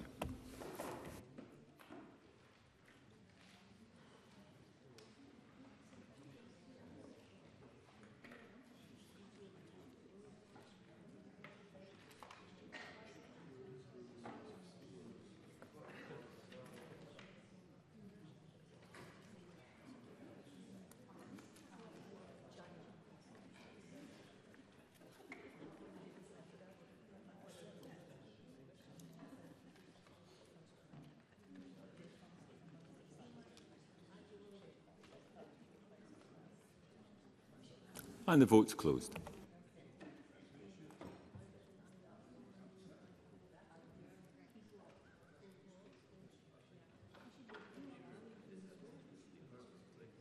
The result of the vote on Amendment 84 in the name of Tim Eagle is yes 27, no 83. There were no abstentions. The amendment is therefore not agreed. I call Amendment 85 in the name of Tim Eagle, already debated with Amendment 1. Tim Eagle to move or not move? Moved. The question is Amendment 85 be agreed to. Are we all agreed? Parliament's not agreed. There will be a division and members should cast their votes now.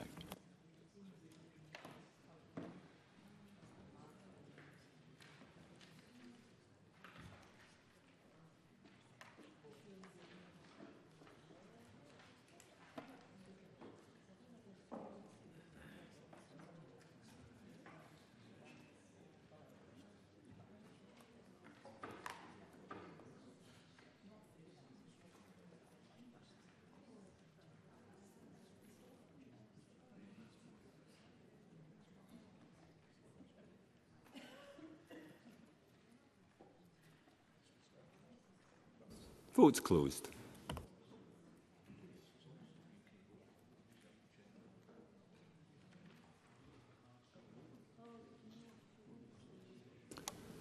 And the result of the vote on Amendment 85 in the name of Tim Eagle is yes 27, no 81. There were no abstentions. The amendment is therefore not agreed. I call Amendment 86 in the name of Tim Eagle, already debated with Amendment 1. Tim Eagle to move or not move? Moved. The question is that Amendment 86 be agreed to. Are we all agreed? Parliament's not agreed. There will be a division and members should cast their votes now.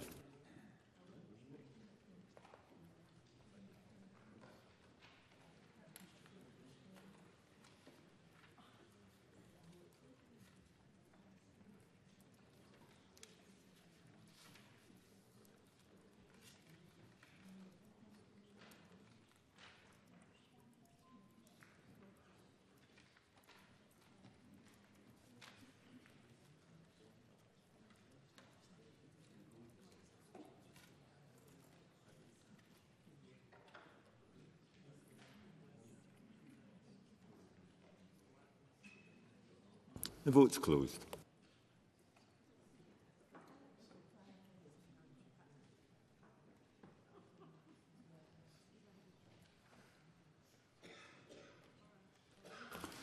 The result of the vote on Amendment 86 in the name of Tim Eagle is yes 27, no 83. There were no abstentions. The amendment is therefore not agreed. I call Amendment 87 in the name of Tim Eagle, already debated with Amendment 1. Tim Eagle to move or not move? Moved. The question is that Amendment 87 be agreed to. Are we all agreed? Parliament's not agreed. There will be division and members should cast their votes now.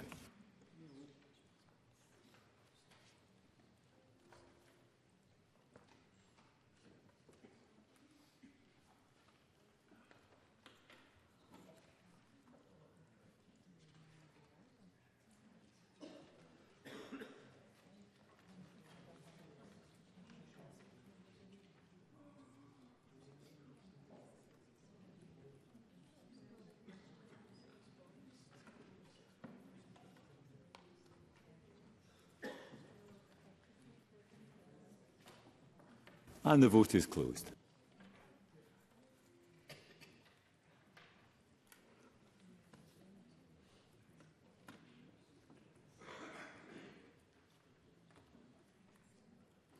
And the result of the vote on Amendment 87 in the name of Tim Eagle is yes 27, no 84. There were no abstentions. The amendment is therefore not agreed. I call Amendment 88 in the name of Edward Mountain, already debated with Amendment 1. Edward Mountain to move or not move? Moved. The question is that Amendment 88 be agreed to. Are we all agreed? Parliament's not agreed. There will be a division and members should cast their votes now.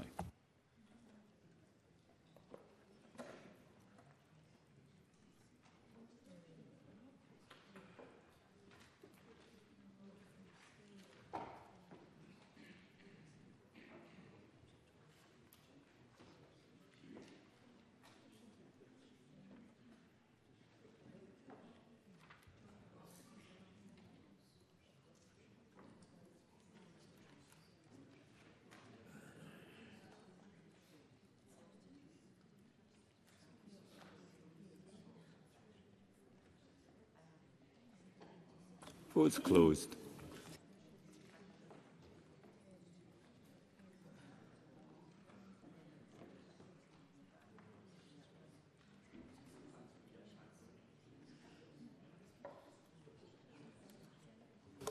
And the result of the Amendment 88 in the name of Edward Mountain is yes 27, no 84. There were no abstentions. The amendment is therefore not agreed. I call Amendment 13 in the name of Edward Mountain, already debated with Amendment 1. Edward Mountain to move or not move? Moved. The question is Amendment 13 be agreed to. Are we all agreed? Parliament's not agreed. There will be a division and members should cast their votes now.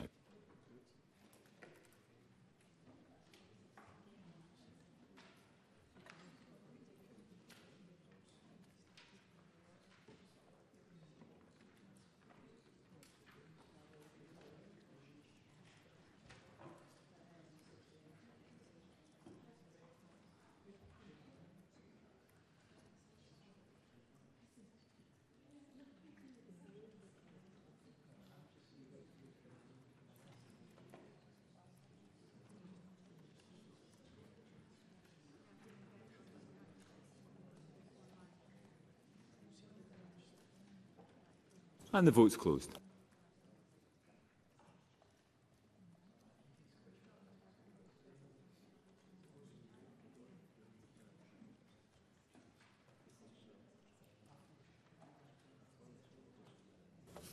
The result of the vote on Amendment 13 in the name of Edward Mountain is yes 26, no 82. There were no abstentions. The amendment is therefore not agreed. I call Amendment 14 in the name of Edward Mountain, already debated with Amendment 1. Just to remind the Chamber that if Amendment 14 is agreed to, I cannot call Amendment 15 due to preemption. Edward Mountain to move or not move? Moved. The question is that Amendment 14 be agreed to. Are we all agreed? No. Parliament's not agreed. There will be a division and members should cast their votes now.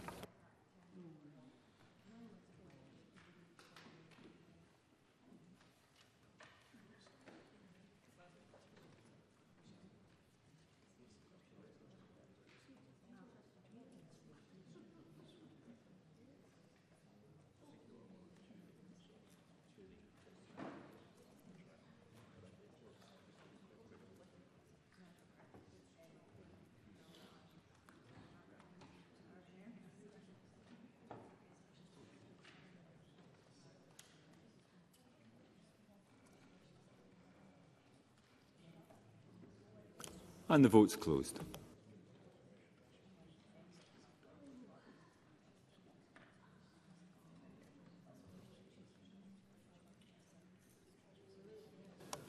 The result of the vote on Amendment 14 in the name of Edward Mountain is yes 23, no 86. There were no abstentions. The amendment is therefore not agreed. I call Amendment 15 in the name of Edward Mountain, already debated with Amendment 1. Edward Mountain to move or not move? Moved. Question is that Amendment 15 be agreed to. Are we all agreed? Parliament is not agreed. There will be a division and members should cast their votes now.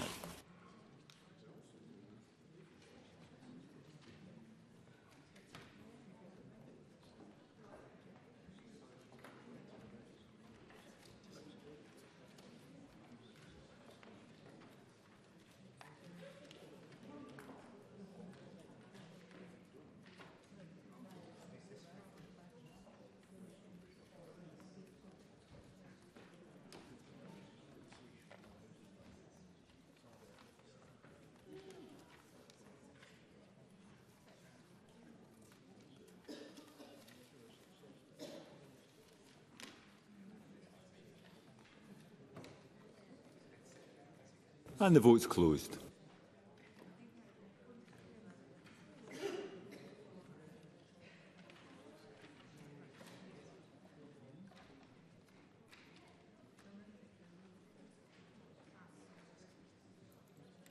The result of the vote on Amendment 15 in the name of Edward Mountain is yes 26, no 84. There were no abstentions. The amendment is therefore not agreed. I call Amendment 89 in the name of Tim Eagle, already debated with Amendment 1. Tim Eagle to move or not move?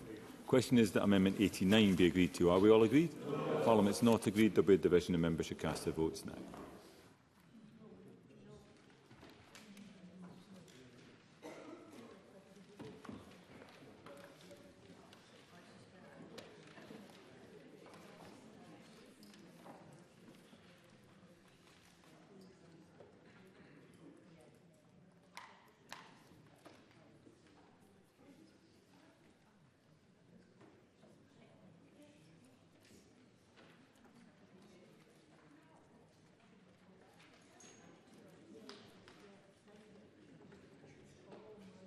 And the vote's closed.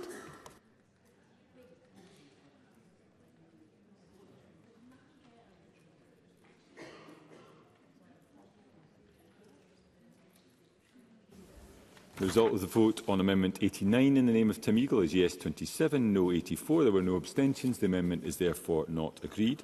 Call Amendment 49 in the name of Rhoda Grant, already debated with Amendment 1. Rhoda Grant to move or not move?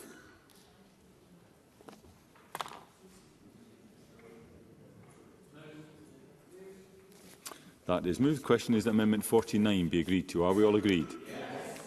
That is agreed. I call Amendment 50 in the name of Rhoda Grant, already debated with Amendment 1. Rhoda Grant to move or not move? Question is that Amendment 50 be agreed to. Are we all agreed? Yes. Parliament is not agreed. There will be a division. Members should cast their votes now.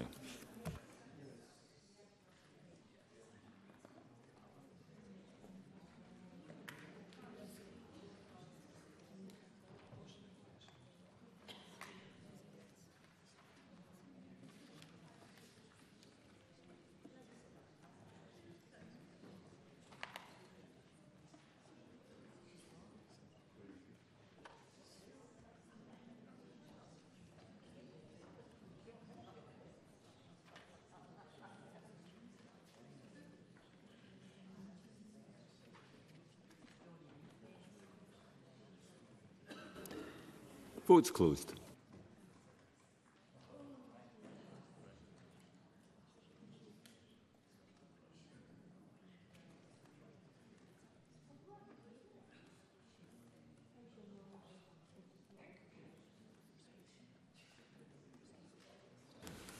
The result of the vote on Amendment 50 in the name of Rhoda Grant is yes 84, no 24. There were no abstentions. The amendment is therefore agreed.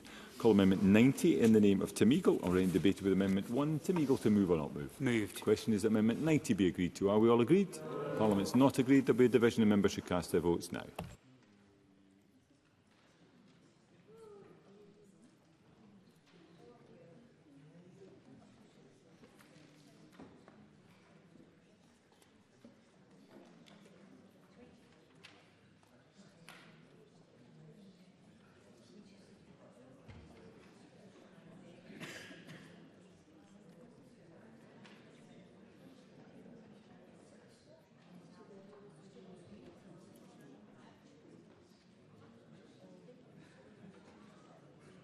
Vote is now closed.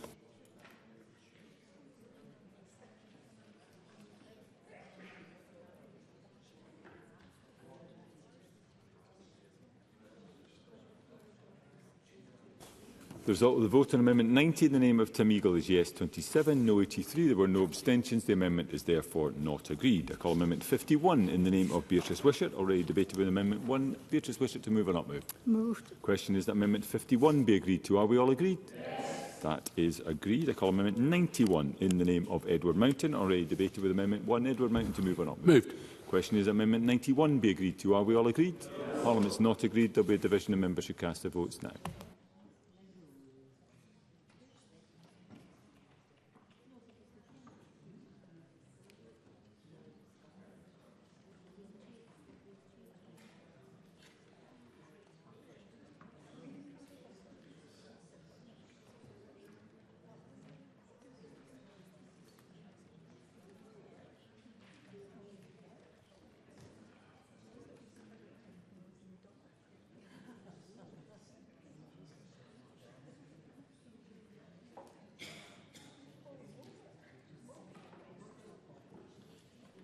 Votes closed.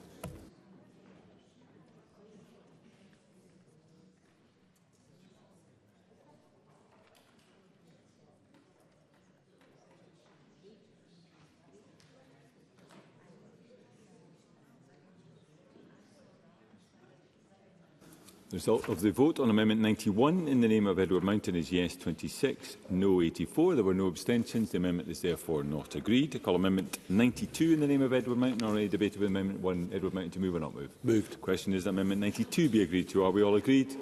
Parliament is not agreed. There will be a division and members should cast their votes now.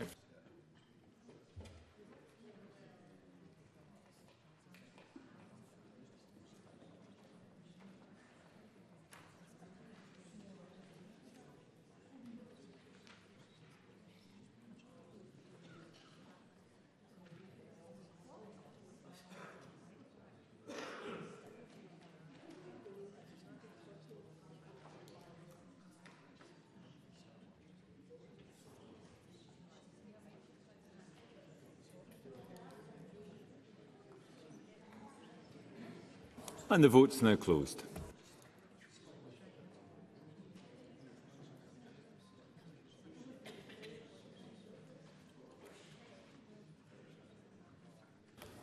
The result of the vote on Amendment 92 in the name of Edward Mountain is yes 27, no 84. There were no abstentions. The amendment is therefore not agreed. I call Amendment 52 in the name of Beatrice Wishart. Any debated with Amendment 1. Beatrice Wishart to move or not move? Moved. The question is that Amendment 52 be agreed to. Are we all agreed? Yes. Parliament is agreed. I call Amendment 53 in the name of Beatrice Wishart, already debated with Amendment 1. Beatrice Wishart to move or not move? The question is Amendment 53 be agreed to. Are we all agreed? Yes. That is agreed. I call Amendment 93 in the name of Mark Ruskell, already debated with Amendment 1. Mark Ruskell to move or not move? Moved. The question is that Amendment 93 be agreed to. Are we all agreed? Yes. Parliament's not agreed. There will be a division and members should cast their votes now.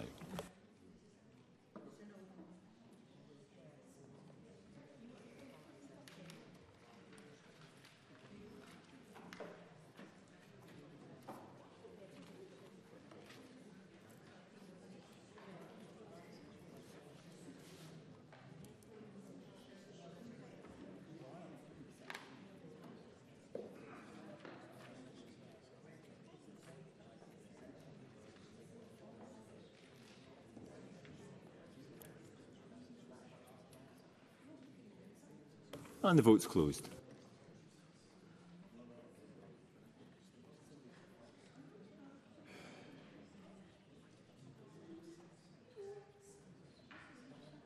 The result of the vote on Amendment 93 in the name of Mark Ruskell is yes 27, no 84. There were no abstentions. The amendment is therefore not agreed. I call Amendment 16 in the name of Edward Mountain, already debated with Amendment 1. Edward Mountain to move or not move? Moved. The question is Amendment 16 be agreed to. Are we all agreed?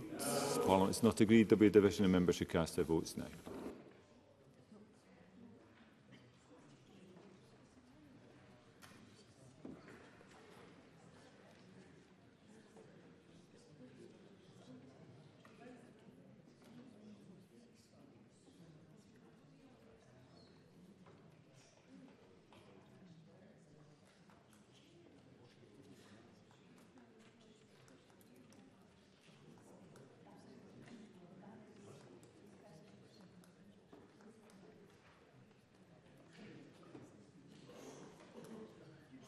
And the vote's now closed.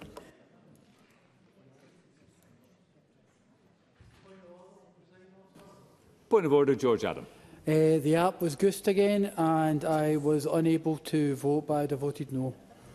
Thank you, Mr Adam. I'll make sure that vote is recorded.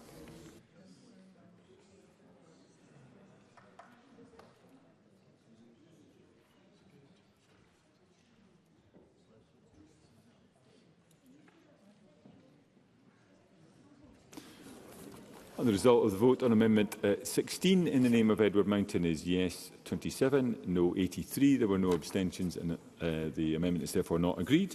Call Amendment 17 in the name of Edward Mountain. Already debated with Amendment 1. Edward Mountain to move or not move? Moved. Question is Amendment 17 be agreed to. Are we all agreed? Parliament's not agreed. There will be a division and members should cast their votes now.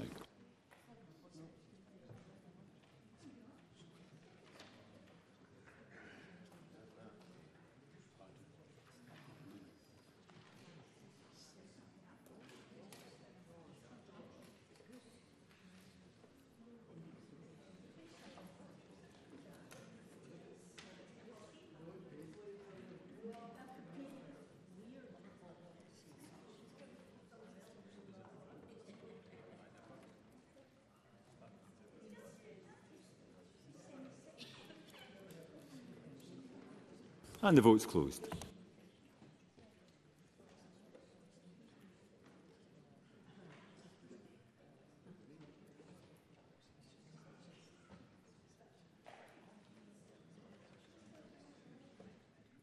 The result of the vote on Amendment 17 in the name of Edward Mountain is yes 25, no 82. There were no abstentions. The amendment is therefore not agreed. I call Amendment 18 in the name of Edward Mountain. Already debated with Amendment 1. Edward Mountain to move. Move.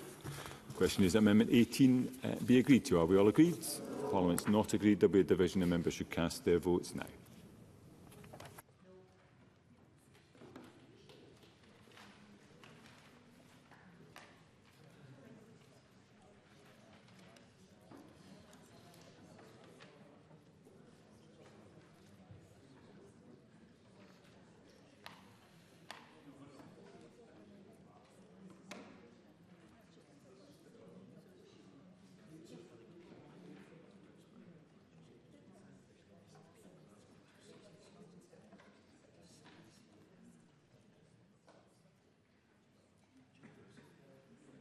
And the vote is now closed.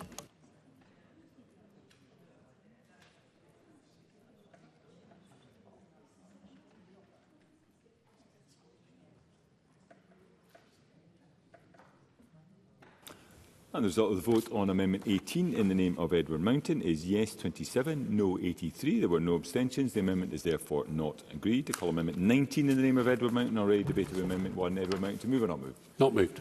That is not moved. I call Amendment 94 in the name of Edward Mountain. Already debated with Amendment 1. Edward Mountain to move. Moved. Question is Amendment 94 be agreed to. Are we all agreed? Parliament's not agreed. There will be a division and members should cast their votes now.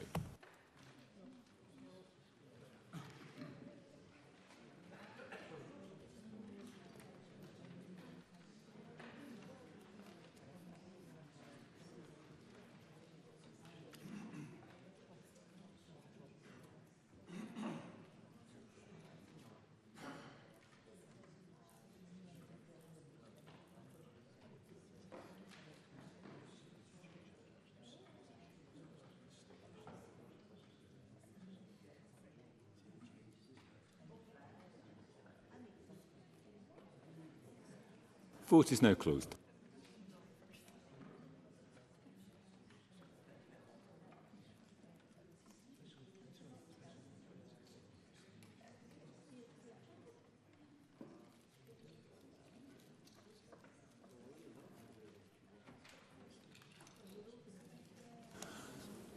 The result of the vote on Amendment 94 in the name of Edward Mountain is yes 24, no 83. There was one abstention. The amendment is therefore not agreed. I call Amendment 95 in the name of Edward Mountain. Already debated with Amendment 1. Edward Mountain to move or not move? Moved. The question is that Amendment 95 be agreed to. Are we all agreed? We are not agreed. There will be a division. Members should cast their votes now.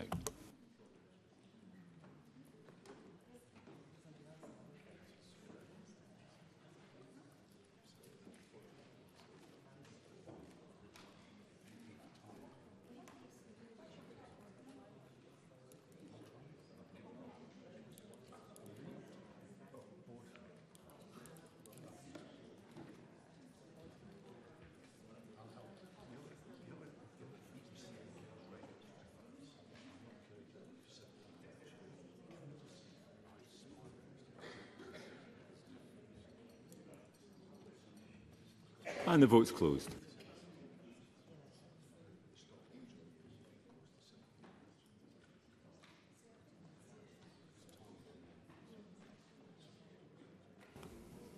Result of the vote on Amendment 95 in the name of Edward Mountain is yes 25, no 83. There were no abstentions. The amendment is therefore not agreed. And I call Amendment 96 in the name of Edward Mountain. Already debated with Amendment 1. Edward Mountain, to move or not move? Not moved. That is not moved. And at this stage, I am going to suspend proceedings until 6:30. I would encourage members to be back in the chamber shortly ahead of 6:30 so we can make a prompt start. Thank you.